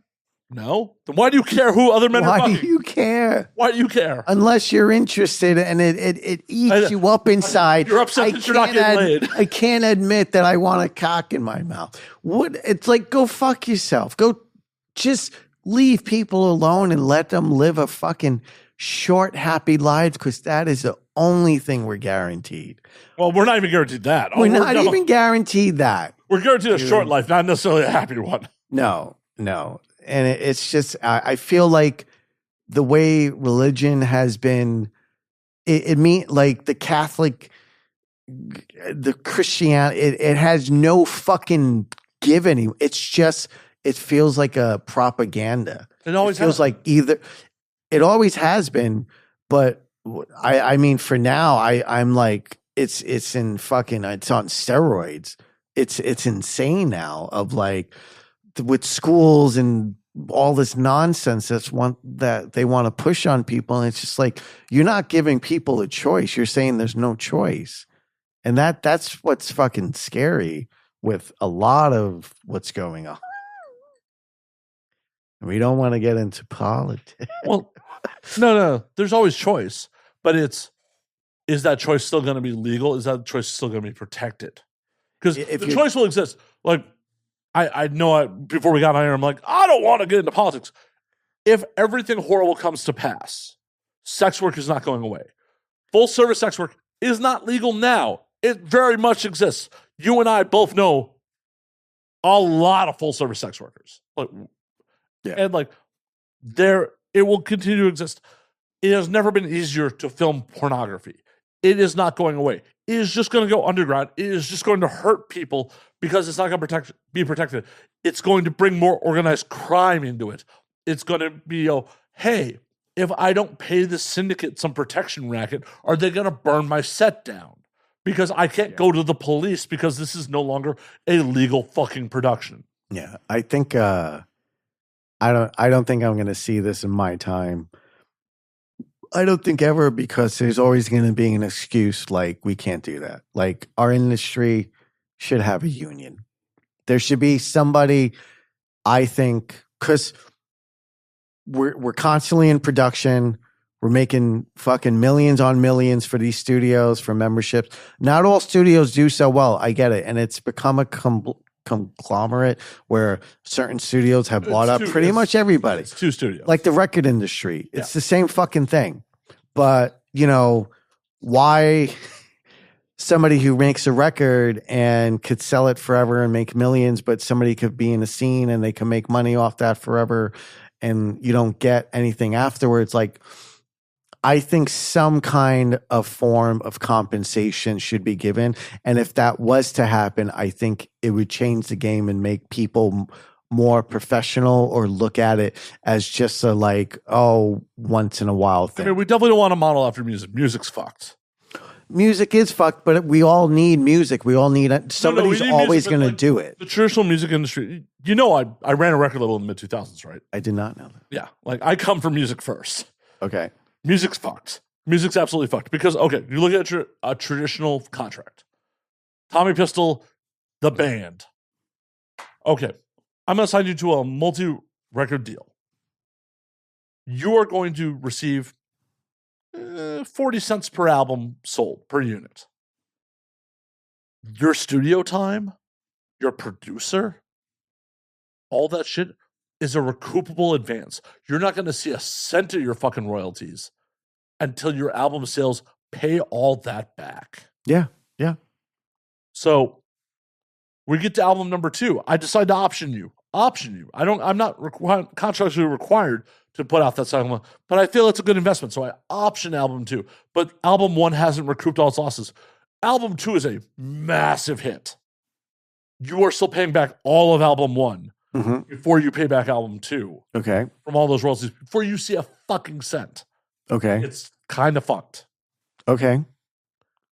Yeah, that is kind of fucked. That is how traditional models work. And that's when I was in music in the mid-2000s. These days, because when I was in, we as the label never touched your merch sales or your touring sales. Like your live music. Yeah, there's certain things you got because you're doing that, whatever. Right. Okay. These days, labels sign people to 360 deals where like they get a percentage of the merch, they get a percentage of the gate, they get a percentage. Because all piracy did was make it so labels were willing to take less risks and be more predatory towards the artists they were willing to take risks on. Okay. They weren't losing, the label didn't lose any fucking money on piracy. The artists did. It hurt artistry because back in the day, like I invested this money in Tommy Pistol, the band. And if you were a wild success and we had extra funds, maybe I could take a risk on this other band that I'm not as sure about. But I can give them an advance. I can put out an album and we'll see where that goes. In the piracy era where it's like people are just fucking stealing music, it's like, well, I don't have the extra funds to take that risk. And we've seen this in Hollywood too. It's like piracy has hurt that. Why do we have a million Marvel movies and nothing that is not original? Almost no original IP, because there's too much money tied up in to take a risk on something. Okay, that's all their stuff, but I think it's sorry, I got on a tangent there. But I think within like the industry, like I did my mold for Doc Johnson a couple of years ago. I still get a check every now and then. It's the only residual that I ever get, and I'm not saying I'm asking or people will ask for a lot, but like if people are trying to tell me based on numbers, based on algorithm and sales and all this stuff, if you're saying we can't figure out like some kind of percentage to get to people just from websites that people memberships or something, if it gets millions of views or whatever, like I gotta call bullshit. Well, I agree it should be there, but also the logistics of it. There's more than I know. I don't run a union. But look at it from a business standpoint. Okay, say you run the hub. And someone's like, I'm entitled to X amount of royalties because of X amount of views, right? Well, okay, you're entitled to audit those books. How the fuck do you audit those books? There's a lot to be discussed with that, because now you're putting trust into a lot of people and saying like, well, are these all the sales? I don't know. I don't know. And then with piracy, but I know with Pornhub, like I know when a studio puts a movie out, they put that, doesn't Pornhub like, isn't there some kind of deal with that? It's not stolen. Well, you and I are both old enough to remember when the hub was the enemy. Yeah, the hub was the enemy. Yeah. I remember like because people were just stealing everything. And 2010, 2011, where it was just like, oh, the hub is just effectively stealing people's shit. Yeah. Well, something had to be worked out. Yeah. And they'd worked something out. Well, they just devalued everyone else's content to the point where like, we're the distribution network now, like it or leave it. Yeah. It's a touchy subject. Everybody will have some kind of disagreement on it, but there's people that have been around long enough to understand what really happened, and there's people who are, this is how it's always been because that's how long they've been in.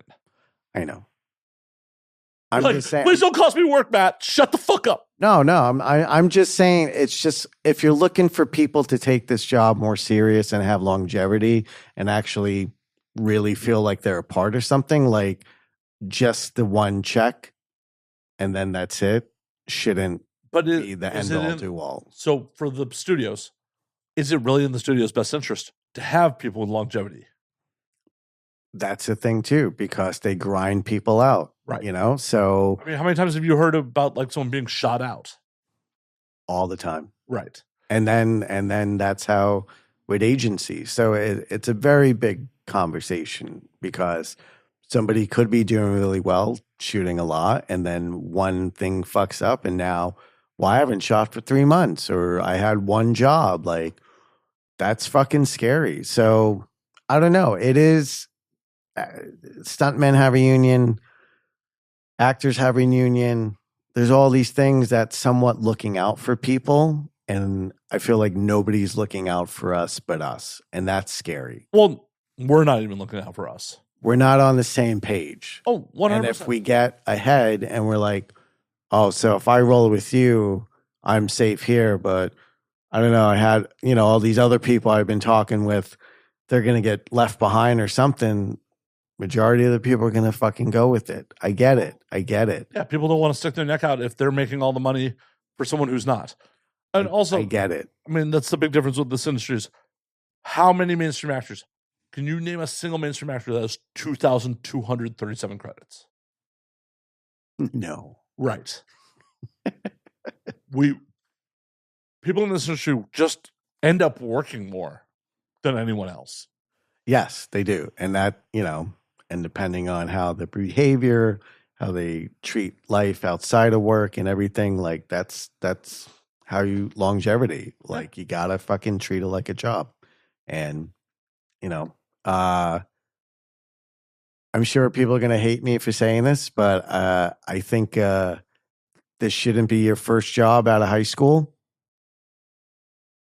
Some people come into this and it's like fucking they understand, they know how to work it and things like that. But I don't know, I feel like the stigma of always being looked at as predators or something. Oh, we're trying to get them all young and stuff like that. Like we're always going to have that. But somebody 21, you've been through school, maybe you had a few jobs and stuff. I don't think this should be your first choice because it's such an easy choice. And then it's also the damage it could have. Well, and there's just a lot to navigate here. There's a lot to navigate. I get it. Well, and on top of it, it's the problem of the industry. It's like, no. The industry is comprised of multiple studios, multiple people, multiple agencies. There are definitely some people who are like, no. I want that 18-year-old the second she graduates. And then there's plenty of people who are like, I don't think you should be doing this till you're 25. Yeah. And they're all in the industry. Yeah. Yeah. Look, money is making a lot of decisions, not morals. So we can have our opinion and everything. Moral and legal are two separate things. Yeah. 18 is legal. Moral is a different thing. Yeah. It's like everybody, I understand people get to make the decision, and sometimes this job has actually saved a lot of lives or got them out of a situation that was way worse that nobody else was helping. So, and it provides upward mobility for a lot of people that are kind of like prize fighting. Yeah. Like it definitely has brought some impoverished people to a much better place financially. Yeah. And then they could do things that their parents couldn't do or put them in a situation that even their parents their whole life couldn't achieve because they made this decision. So look, people agree with me, not agree with me. I think being for where, what this demands of you in the long run, in the big picture, like I don't think a lot of conversations are had. It's kind of like once you're in, oh, I'm in. Well, I can't turn back now. It's just like, well, why would I? Well, and it's also who you fall in with. Yeah, there's been a discussion on here many times. Like there is no porno 101. No. And if you fall in with the right people, you can have a very long career. You fall in with the wrong people, they will fucking burn you at both ends and in the middle. Yeah. Get as many scenes out of you as possible and then forget who you are the minute you're shot out. Yeah. You've seen it. I've seen it. That's a really hard part of this because once like that whole fame and like you're beautiful and this is gone, it's just kind of like, what the fuck just happened? It's like you step out and it's like, whoa, I was doing this for how long? And that's not happening anymore. And now I'm going to get desperate. I'm going to do desperate things because I got to survive and things like that. And I don't know. It's a touchy subject, and I definitely don't have the answer Oh, I don't either. I mean, I Yeah. wish I did. I wish I did too. I don't know. Like I always say union because, with the hope of some kind of camaraderie, we would like pull together and stop being like enemies for doing the same thing. We're all at the same risk and stuff like that. We all depend on each other in one way or another. What would a successful union industry look like to you? What would it provide? Healthcare and royalties. Like something that obviously we pay into. Like I'm a member of SAG-AFTRA, I gotta get like the deal with them in order to start benefiting off of their like benefits and stuff like that. Like 25,000 a year. You gotta get like a certain amount of hours and stuff like that. So, I mean, that's different, like I've joined the union, I've been paying my dues, but like I haven't hit a certain amount of numbers where it's like, oh, I could get all the benefits of what being in that is. And that's difficult. That sucks. But I know that time will come and everything. So, but I would say some kind of safety net or something more to look for than just some guidance, or something should be there for people in this, because whatever agency, they're going to tell you what you want to hear. They're going to tell you what they have to tell you. Not everyone's going to have the conversation of like, this could fuck you. And they might sugarcoat it or kind of say it a little bit, but it's come on, it's a way bigger like impact. Well, I feel like most people who are trying to convince someone to get in is just going to sell the good and none of the bad. Like personally, Of course, yeah. personally, I've had civilian friends over the years be like, "Oh, I'm thinking about getting into in the industry. Like, I feel like it's easy money." And the first thing I do is try to tell them every possible bad thing Yeah. that can go wrong with doing this. I constantly get emails from people saying I want to be in, and usually they're from India. Of course. But I take some people, I'll take the time and I'll be like, okay, well, you should try OnlyFans or something like that, simple by yourself and blah, blah, blah. But it's like, if I start to get into like all this and I explain it and I'm just honest with them, they usually don't reply back. Well, yeah, because in They're their like, mind, oh, this sucks. Wait, you just ruined this whole fucking. yeah, the fantasy is I get to fuck the object of my lust and someone pays me for it. That's the illusion. That is the delusion. That is Yeah. like, oh my God, this girl I masturbate to all the time, who I am in such lust with, someone would pay me to fuck her? Oh my God. Until I'm standing over you with a boom mic being like, can you fucking pop already? I want to go home. Yeah, pretty much. Like, I think a thing also, which it was kind of every now and then I would hear about, I'm going to say it, guys shooting up and stuff. And I understand people do this, and especially as you get older. But I hear a trend now in the industry, a lot of younger guys coming in, 18, injecting. I don't know if someone told you this or not, but you got about maybe 5 years before your dick never works again. I mean, talk to Danny Wilde. That's why Danny stopped fucking performing. Yeah. Yeah. And I feel like it's become more normal now within a few studios and agencies to actually, that's their opening. That's how they start them, and saying, if you're going to do this, you have to do this. So being naive and coming in, not having a conversation with anybody else and just seeing money and work. Yeah, that seems great, right? Oh, it's easier. I don't have to fucking think. I just do this. It will not benefit you in the long run. So if no one's had this conversation with you, maybe you should start asking some questions, because if they're so easy to be like, don't worry about it, just do it. That's a fucking red flag, like right there, and you should be questioning it, because you got your whole life, and you kind of you're kind of fucking yourself. It doesn't go over well. From what I've seen over and over, it becomes a means to an end. And I get why people do it, because it's safety and you don't want to lose the safety. But the reality is, it's going to fuck you worse than anyone ever fucked you in your life. Well, and the thing about it is, the people telling you this are not your friends. They're in business with you. They're want you to make money for them. Exactly. And the second you can't, you're gone. Yeah, they will not return your calls. No.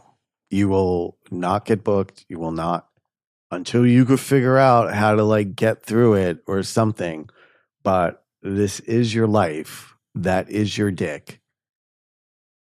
Maybe be a little more careful with it. Whoa. Whoa. Breaks. I know. I'm asking people to bite my cock and pull my balls and all this stupid shit. That's my own kink. I get it. Well, in 43 years of life, I don't think I've been particularly careful with my dick, and like it's never been on film. I know. But, you know, and if you're looking to never have a normal erection again, and you're like not even 25 yet, maybe I'd fucking be kind of like thinking about like what's worth, like, is it worth it? Oh, if my dick stopped working at 25, we would not be here right now. I'd be long gone. Yeah, that's fucking scary, dude. Oh, wow. And like I just keep hearing this more and more. 18-year-old guys coming in, young and dumb, huge cock, not even getting a chance, but just instantly like, this is what you got to do if you're going to work. And then that becomes the norm. But it's not the norm. No, the norm is crazy people like you who, Tommy, if I told you to go fuck a brick wall right now, could you go fuck a brick wall? I probably could. Exactly. That is the real talent of this job. And that's why I never wanted your job, because if you told me, Matt, go fuck a brick wall, I'd be like, no, it's crazy. I don't think about a lot of the stuff I've done or throughout the scenes and like the insanity of it, because it's too much. And even though it was all done under consent and everything, we had fun and laugh. And it's like, it is a lot, you know, and it's like a lot of weird, crazy shit. And I don't have space for all that, you know. I need to like put things away, or like, that was good, but never again. That's all right. I'll make space for something else. It's, you know, that's me, you know, and a lot of people, they really love this, and it changed their life. It made them a better person. It made them more creative, and there's all these benefits to doing this because it is so free. You're saying fuck you to the norm. You're saying, no, I'm going to do what I want. I'm going to risk it. And you got to have that drive and that heart, but there's certain ways you risk it that you should question. Like, people get in, they want to party and do drugs all the time and be this fucking porn rock star. It doesn't last. oh no, it burns out very quickly. It doesn't fucking last. It's very noticeable. You're not fooling anybody. You put all the fucking makeup on you want. I'm sorry, we know. You know? Everyone knows. Everyone fucking knows. The worst part about it is people will put up with it until it's actually a problem. Yeah, and I get it. Again, that's entertainment. Well, how much can we get out of them? Like rock stars, musicians, like Bob fucking Ross under a horrible contract and painted till he fucking died and got nothing. Like, right?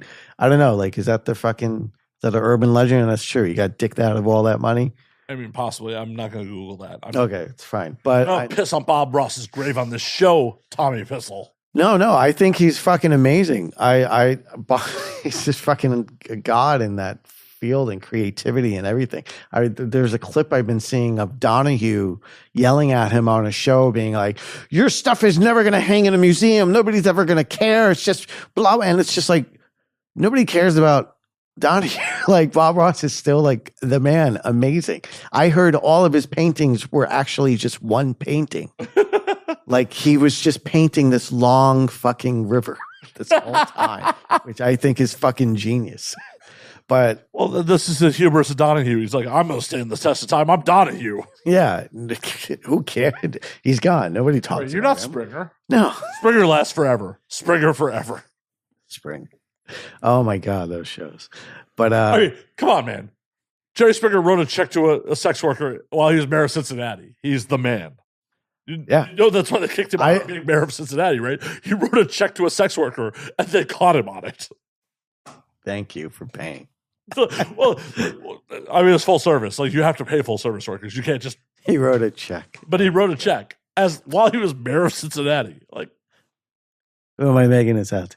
Yeah. Like, I'm going to leave that blank. I have to think that was done before it was consummated. Post-nut clarity does not write checks for. You're like, I gotta pay you. Yes, whatever. Take the fucking check. Let's go. After you come, no one's writing a check. Yes, especially if you're the mayor of Cincinnati, Ohio. You shouldn't have done that. Stupid. Hilarious, though. Jack. Hilarious. No, but honestly, I think from the time I came in and, starting out with Joanna Angel, Burning Angel and stuff. Burning Angel, what's that? I don't know what that is. Who is that? I feel like because they were kind of new and naive and we kind of had that starting adventure together and everything was kind of like. Well, no, there was definitely a number of years where you were Burning Angel's worst kept secret. Like you. Yeah, it was just it was fun to like go about it, that way and stuff, and like trial by error and all these things. But I don't know. It was like, but how it is now with certain things, and I get it, pressure to perform and stuff. The pressure's always there. I still get butterflies. I of course I do, no matter what I'm doing, because I still enjoy it and I still want to do a good performance. That's what matters to me. I'm always nervous. I'm a nervous guy. Scared to be on a podcast? Is that why you haven't been here in 7 years?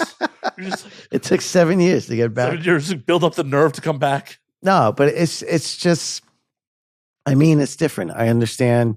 I'm at a different point in my career. I put all this other time in and whatever, just for the new cats coming in,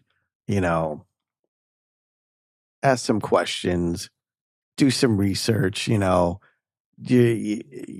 gonna like, besides someone besides somebody seeing you online or a friend or family or someone finding out, like, you're shooting yourself in the foot in a way that will be unfixable.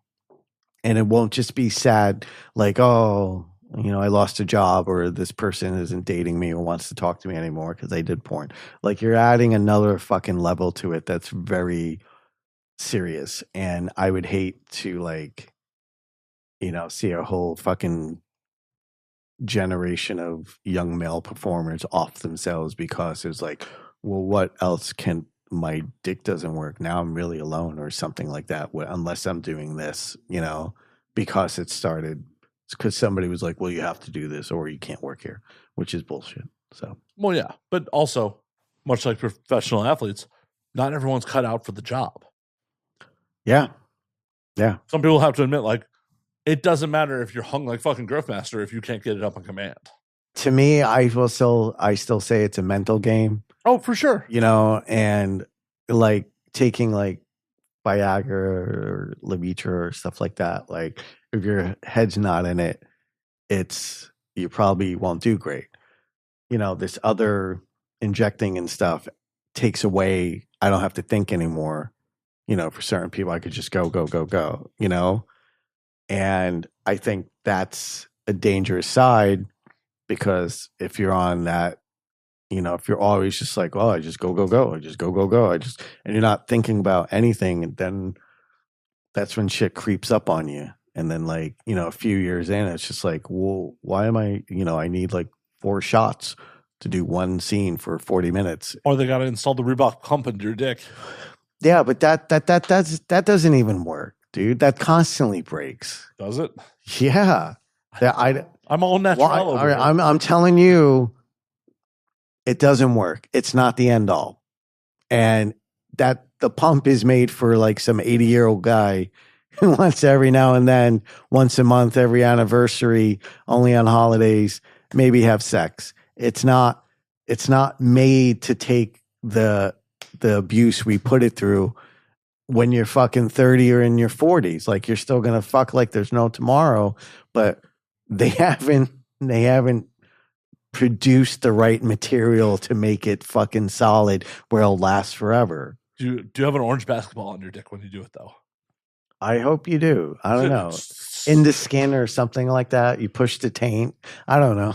No, I just remember like the old school Reebok pumps. Like, yeah, of course. When we were in high school, just it's like the orange basketball. I just have a vision of like just on your dick. No, but I mean it is, from what I know, it is it's like one ball is air, one ball's cum, or is some kind of release or something like that. So look, every people should get to, you're going to make the decision you want to make, right? And you're going to do what you think is right. And if you've been in it for a while, you start like looking at other options, obviously. For sure. Sorry, I got a wild vision of like when you said one ball's air, one ball's cum, like someone making a super soaker of cum. You know how super soakers work, because it builds up air pressure. Sorry, that's just where my brain went. No. Yeah, it's just, I don't know. Like one ball's just building up all the air pressure for the cum ball. Like, it's gonna be a massive load because yeah. I don't know. I don't fully know. We're not scientists. The dynamics of it. I don't have one. I always. Tommy Pistol, are you a natural? I still, I'm like, look, I'm not going to say, oh, I'm natural and I don't take anything. I do. I take things to take the edge off, but it's still a confidence thing. It's still a performance. Whether you take creatine for whatever, for your job, or athletes, we all do stuff to get your head in the game. I'm saying I think by doing this, only because I've seen so many times it backfired and ruined careers and lives. And, if you're coming in at that young, you should be asking a little more questions. And yes, the money's good. It's fun and everything, but you're going down that road. You got a few years before it's going to get very fucking serious. And that's the conversation people are not having. Well, and as we said before, once it's serious and it's a problem, people will fucking forget you. And we should all be aware of that. We're not all so lucky or savvy, and I feel like everybody in porn, like all their opportunities that they've been successful with or come, they've earned it. They had to get to a point, they had to do things, and then to maintain it and keep it, they got to keep doing that.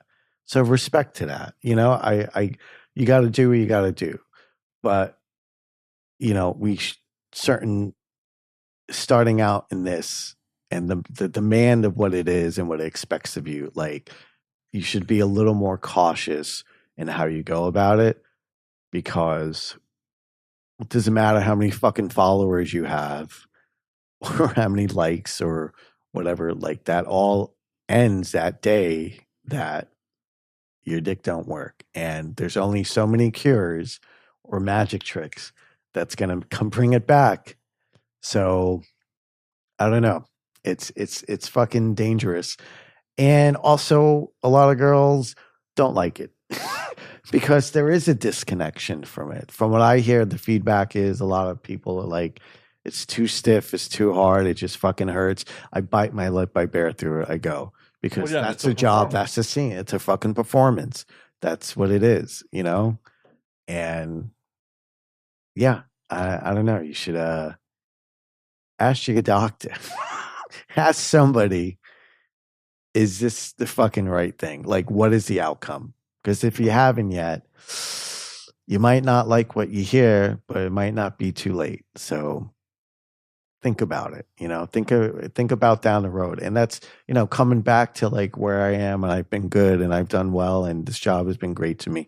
But I'm also like, I gotta, it's been safe for so long, and that's great. And it's like starting to dawn of like, oh, well, what else am I gonna do? Because there's always something else. So something else can be done. What is it gonna be?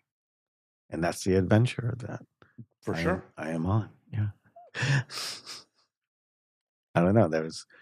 Seemed like a nice place to, I don't know, take a pause or stop. Or, so I'm going to cheers to you, sir. I need a refill. Oh, you get Sorry. So one of us has been really drinking here. One of us has been nursing the drink for 2 hours. I am, we've been talking for 2 hours?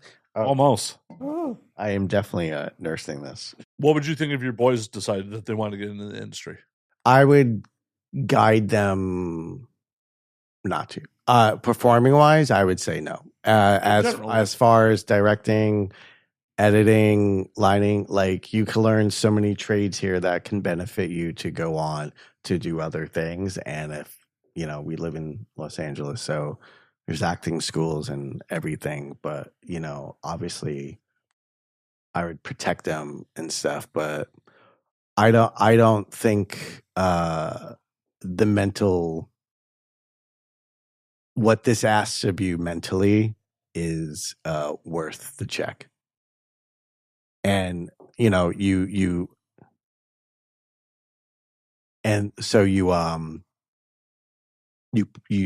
tolerate it, you put up with it, you do the job because it's like, oh, well, I'm good at this, so I'm going to keep doing this and everything. But I think in the big picture,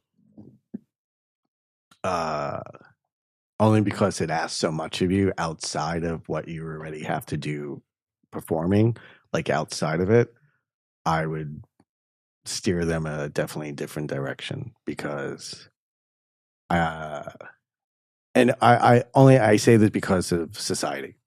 I feel like it's not fair in a way. It's like we're still entertainers. We're still like putting on a show.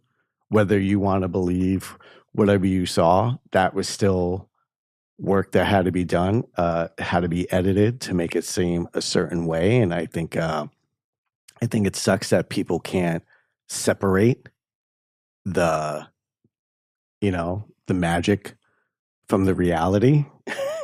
And I don't understand how like the stigma of doing this job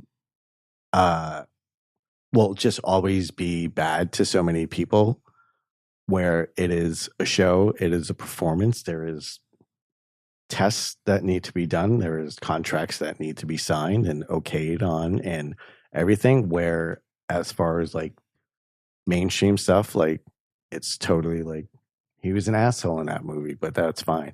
But he was an asshole in this, and then he had sex, and like that guy, like it's obviously a piece of shit in real life. I think part of it is, one, we are only 40 odd years away, divorced from this being a full on outlaw industry. Yeah. So there's still like, as much as modern society is much more embracing of adult than it's ever been, but 45 years ago, this was just full on outlaw crime. Yeah. And we may be back to it very soon. So there's some stigmas with that. There's also the weird American puritanical stigmas with sex in general. Like, I have never been a performer, not once. I have had women discriminate and be like, yeah, I'm cool. Like, your involvement with the industry is like a giant red flag. Yeah, because they don't know. A lot of people don't know. They don't want to know. They just like, they don't want to hear, I'm a good parent or I care about my kids. They don't want to hear that. They don't want to hear that from performers, from females. Females get so much more disrespect. Oh, where guys are like, oh yeah, you're a legend. You're a stud. Yeah. But her, she's a whore. She's disgusting and everything. And it's just like the fucking, just the abuse, the audacity, the shame that like is pushed on so many female performers. And it's like the thicker skin you have to grow to say, fuck you. Like, I'm going to do what I want is fucking hard. No, it is. It is You are difficult. flat out rejecting societal norms. You are rejecting what a lot of society will have to say about you as a person because, oh my God, you're sexually promiscuous and happy about it. Nobody wants to see people. It comes back to nobody wants to see someone happy. They're making their check. They're doing what they want. They're fucking. They've elevated their place in life. Yeah. I mean, how many performers come from a place of poverty or majority and are now at a point where like they could crush you with their wallets if they wanted to. They can afford their own place. They're making investments. They own houses. They're all these things. And it's just like people are mad that they took that course of life, that direction, and they've done well. And it makes them angry because why? They weren't brave enough to take a fucking risk and put it all out there online for people to see and judge forever. Like, if you can't do that, that's your choice. So many people resent other people for making that choice. Comes back to fucking worry about yourself, man. Damn right. Like, Damn right. You have everything in you to literally do what you want, and you're not doing it is because you don't want to or you're scared to. And that sucks. Being scared, that's real. That fucking sucks.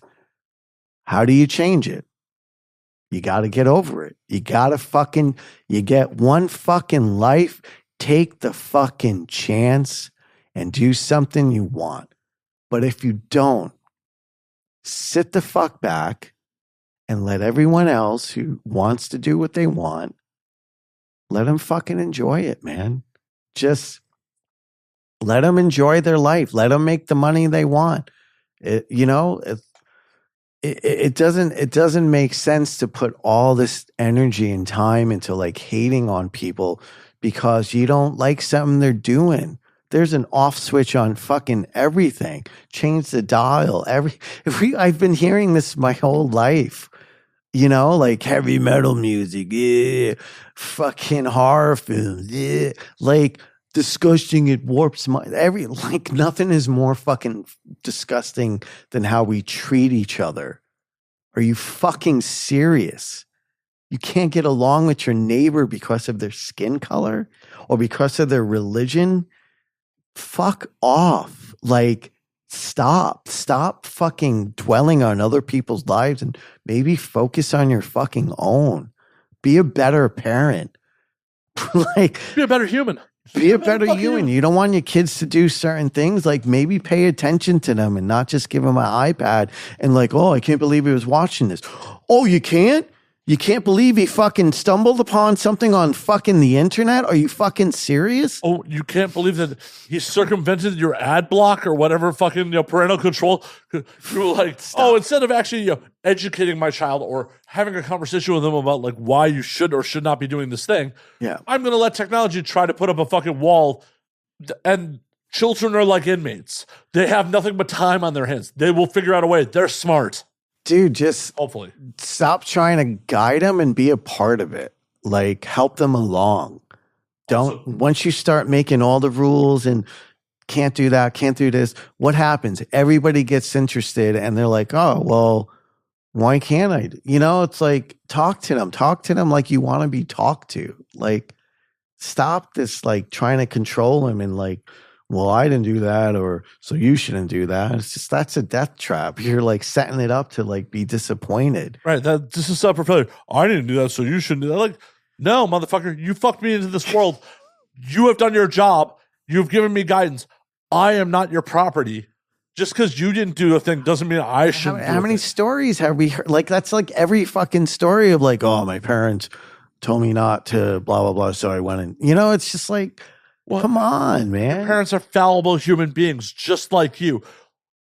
Nothing has comforted me more as getting older is like I'm 43. I don't know shit. As much as I talk a lot of shit, I don't know shit. The fact that like my parents had me in their 30s, at their age when they had me, is like, oh, I definitely didn't know shit then. Who the fuck knows shit at 30? Right. We're still figuring so much out. And it's like now you're responsible for another human. And it's terrifying. And telling them, well, and you know this firsthand. You have children. Yeah. Like, what? Did you know shit when you had kids? No, I still don't know shit. I still don't. Why would I fucking say, oh, I know life? Why would I say that? No, not because every day something new is happening that's throwing everything I thought I knew fucking off the fucking table, and now I got to pick it all up and build it again. I don't know what to expect. I can only plan for what's in front of me, or what I could plan ahead so far. Right. And it's important to teach some critical thinking skills, not this is set in stone. No, this is how you think about things. Yeah. This is how you react to things, not this is how things are. Dude, I don't. It's like I will say I've always been honest with my kids. I always try to tell them. I tell them the truth. I tell them my stupid experiences. You know, I let them know that it's gonna be fucking hard, and it's up to you to make the best of it and to work the hardest. Because it doesn't matter what I say or do for you. At some point, it's going to be on you, and you're going to have to fucking learn it. Whether you can learn it now, easy, and like fucking gain all that knowledge and learn as much as you can and have fun. But like, I'm not going to be here forever. It's fucking, it sucks to like, when you start like really dwelling on like getting older and everything, and you're like, man, I just want every fucking minute. I want everything I have now to be happy and safe. Because, Yet you're here. Yeah, and yet I'm here, and I'm doing this right now, and I'm trying to. I mean, you could be spending time with your children, but you're here. I know, but it's you got to do things at a time that also makes you happy, and like people you care about. Of course, that's why I'm here. Every 7 years, it'll make you happy. See, that's why I'm not here every year. I'm here every 7. Like, no, but a little over half a decade. It's just what can I tell them that's like a promise? What can I say that death and taxes? Death and taxes. Like, you gotta laugh, you know, you gotta find things that make you happy. Learn all this stuff now. Learn as much as you can now that you enjoy, that brings you some kind. Because that stuff, I'm still listening to old fucking hardcore bands like Candiria and VOD because I loved that back then. And now my son shows me more bands now and hooks me up with more music on Spotify that like I was never aware of. If he wasn't doing that, I'd still be listening to all the fucking old shit because that's and there's nothing wrong with that. But it's just like, it like for them, like taking these opportunities to learn another language, to learn computers, to learn bass, to be all these things. Like, you have these opportunities now. Like, I push, like, you have to do them. Don't let this time be wasted. Damn right. Because you're not going to get it back. And every time another year goes by, something else is added that's going to take away from something you love. Well, and also, as an old dude, I'm sure you can attest to this too. Time just seems to move faster as we get older. It just fucking seems to fly by. It really does. And that's another scary thing. That's another thing to realize, that it's just like, it's not like a countdown up when you're growing up. It feels as I get older, it's a countdown down. When's the last day? And that's fucking scary. It is. Nobody wants to think about that. Who does? I get it, but it's like you need to enjoy the time you have now. For sure. And I'm obviously never going to have children. Never. Okay. But an ethos I like to instill in people in general is just like, no matter what ideation you have about, like, you know, maybe checking out early, the ride is short. Why get off early? Like, the ride is going to end before you fucking know it. There is no reason to get off early. Man, I've been at moments where I was like, oh, fuck all this. But it was because something distracted me, or something took my focus away, or I had some time to calm down. And I was like, wow, I'm glad I didn't. Like, I know we all need someone to talk to. We all need to get shit off our chests. You know, it's hard to separate yourself from people at times that don't want to see you do better. There's certain things. It gets fucking difficult, but that's where the hard part, the scary part, the most difficult is when you got to really fucking talk to yourself. You got to really be like, what am I doing? Why am I here? They don't like I'm pretending they like me. I'm pretending this makes me happy. Like and I get it. You got to pay bills. If you're in a relationship and you respond on each other, like rely on each other, like certain things, you try your best to work it out, but you got to take care of yourself. For sure. Like, above all, I love every people in my life. I love my family and stuff. But if I'm not taking care of me, then I'm not doing the best I can for them. Oh, for sure. And that's what I think we forget to do, because it's easy to push it off. That's not taking care of me right now ain't going to fix this problem, right? Or something like going on. Paid right this second. Like, yeah, it's just, you gotta look out for yourself above everybody. You matter. Something needs to be done, and it's only up to you to do it. I'm on the mindset of like, yeah, I'm happy to help take care of people and take care of shit. But if I'm unable to take care of myself, I can't give from an empty fucking bucket. Yeah. Like, no, you can't. You could fake it for so long. You could pretend you're good.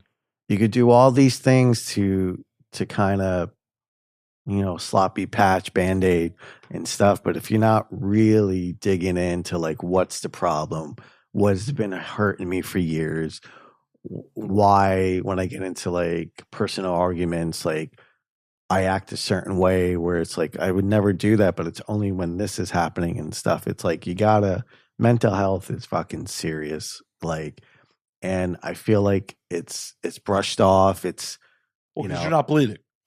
You're not bleeding, you don't have a broken bone. So it's like, you use something to like forget about it, whatever. But it's like, it's never. I don't know nothing about that. I don't know what you're talking about. But it's not fixed, and people need help, man.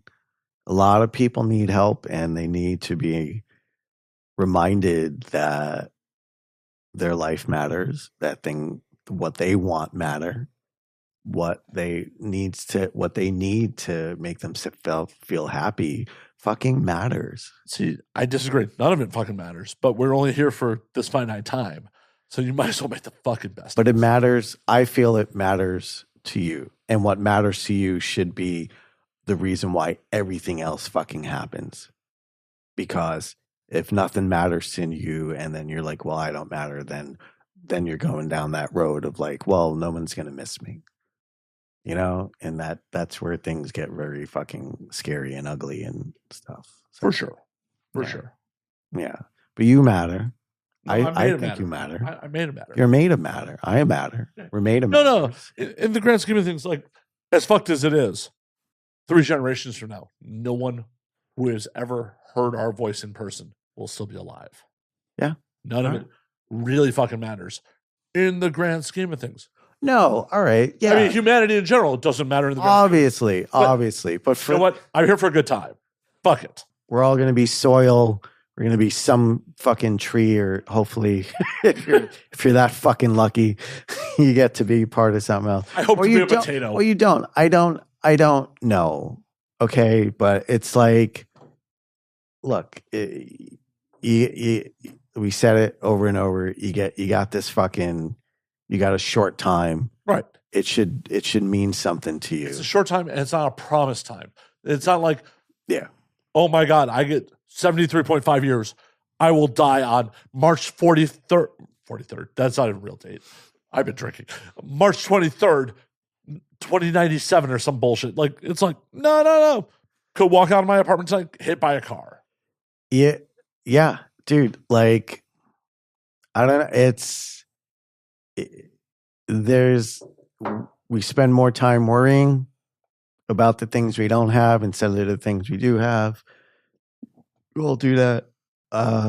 We all want like a quick fix and solutions and stuff, but it's nothing's fucking easy, you know. But that's the adventure of it, dude. It's like it's gonna be a struggle. It's gonna be a pain in the ass. But you know, do you want to go out fighting, or do you want to fucking like just keel over and like let whatever happen?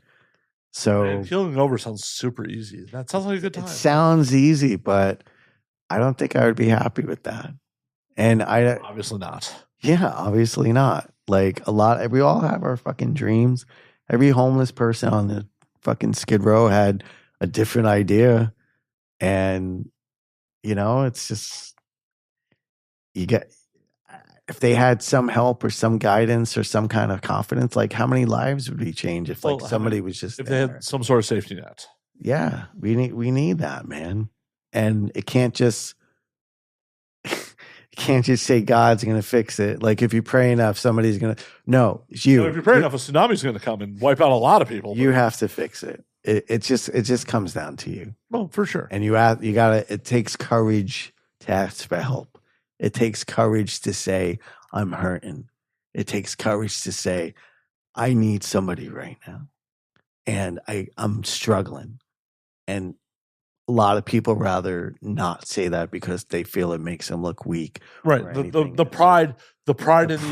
pride will be your worst fucking enemy. It will do you in. I mean, anecdotally, like I met a dude a couple of years ago who was homeless, like during the pandemic, was put in one of the homeless hotels that they put, and he was living at Echo Park Lake, and I'm like, and he was just like, yeah, like my brother could have put me up, but I just didn't want to ask him. Like I didn't want to be a burden. So like I slept at the lake. Like it's hard, people man. Just can't get past their fucking, you know, their pride. Like it's just, or their shame. That's a purely emotional response. Like, hey, I'm going to put myself in a horrible situation because I can't bring myself to ask a loved one to help me out. That's sad. Yeah. Yeah. We all need help, man. Nobody's fucking invincible. I'm sorry. We all need help. And it takes a lot to ask for it, to admit you're wrong, to admit, I'm not a good, you know, I haven't been a good person. like when you step back and you're like, oh. Well, and on that front, like when someone's like, oh, you're a good guy. I'm like, no, I'm a guy. I'm a fallible human being. I have made mistakes. There are multiple people in this world I can name off the top of my head who definitely will tell you I am not a good person. Like I am the villain in a fair amount of people's stories. Yeah. And that's just part of the human condition because, you know, unfortunately when you separate, someone's got to be the villain. I'm not saying I did villainous shit to them. I am saying I am the villain in their story. So to black and white, I'm a good guy, I'm a bad guy. No, I'm just a human. And that more people need to accept that, like, no, we are just humans. That's it, man. Yeah. We're just fucking human. We're all stupid. We're in these fucking meat sack bodies that break down. You can only build up for so long. Actively decaying. In brains that go fucking crazy. Like, we're insane. It's insane to be alive. It's insane to fucking do what we do and like know this is bad, but I'm still gonna do it because it's getting me to next week. Oh my god! Or that orgasm would feel amazing, and like, oh, I don't know. It's tricky, man. There's a lot to be grateful for. There's a lot to be upset about, but you know, it all comes down into like, what are you doing for you? Because you are what matter first. And if you could somewhat figure that out or get some kind of honesty within yourself and really like dig fucking deep, really get in there and fucking admit your wrongs, like it starts freeing up space in your head. It starts letting you like, oh, I've been holding on to that stuff for so long. Bullshit. Own your bullshit, man. Forgive people for their bullshit. It's hard. Not everything can be forgiven. I fucking get it. For sure. For sure. But it also hits a point of like, if they haven't been in your life for X amount of years or they're gone or whatever, why are you still living by their rules? Why are you still letting them control the way you think? I agree. And it's also like, you need to differentiate between forgiveness and just forgetting. Yeah. Some people are like, hey, we've been out of each other's lives for so long. We have nothing to get. Like, I just move on. Don't let them hold a place in your fucking head. Yeah. Yeah. It's hard to let go, man. It's hard. All these things is hard. These are the worst things.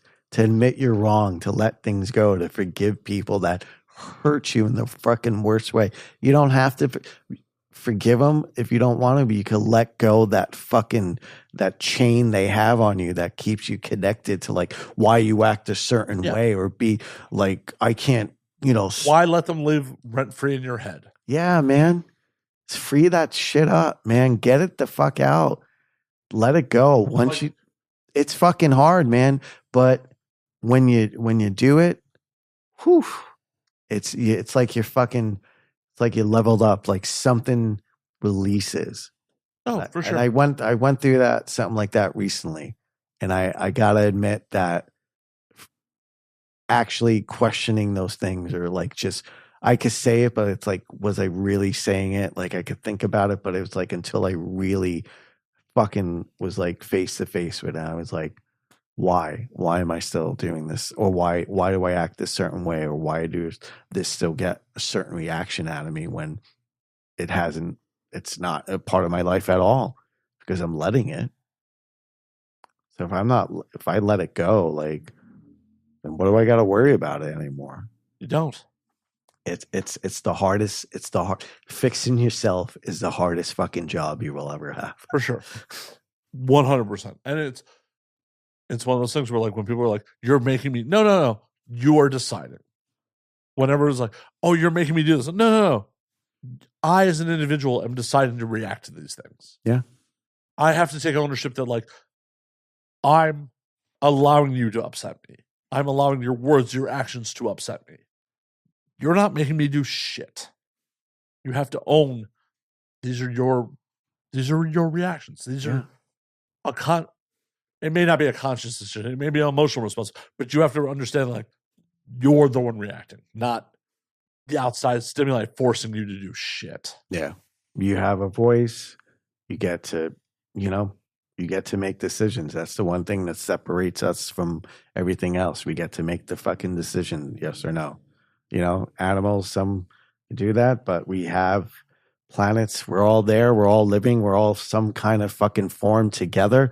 But it's like if we let everything else tell us what we're going to do, then you're not living the fucking life you want. You're living it for everyone else. So, and that is no way to live. That is no way to live. It is not a happy way.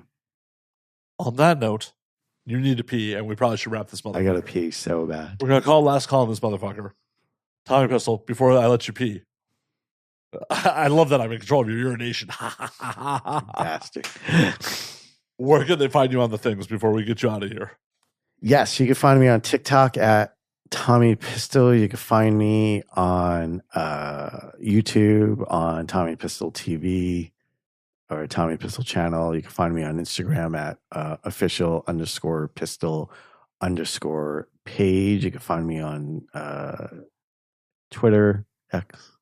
That got hacked. That really sucked. But my new account is at Mr. PP Pistol.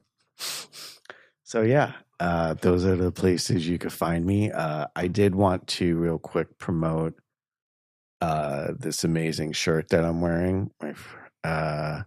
You could buy this and other cool shirts with Buena Vista Old Boys Club on Etsy. So if you've been watching this the whole time, you're like, that's fucking awesome. I want it. Please purchase this shirt. Hell yeah. Yeah. We will do this again. Hopefully not in 7 years. Hopefully I won't wait that long. I mean, I'll peer pressure you when I see you at events. All right. Motherfucker, when you going to come by? All right. Tommy, it was an absolute pleasure. Until next week, drink up, motherfuckers.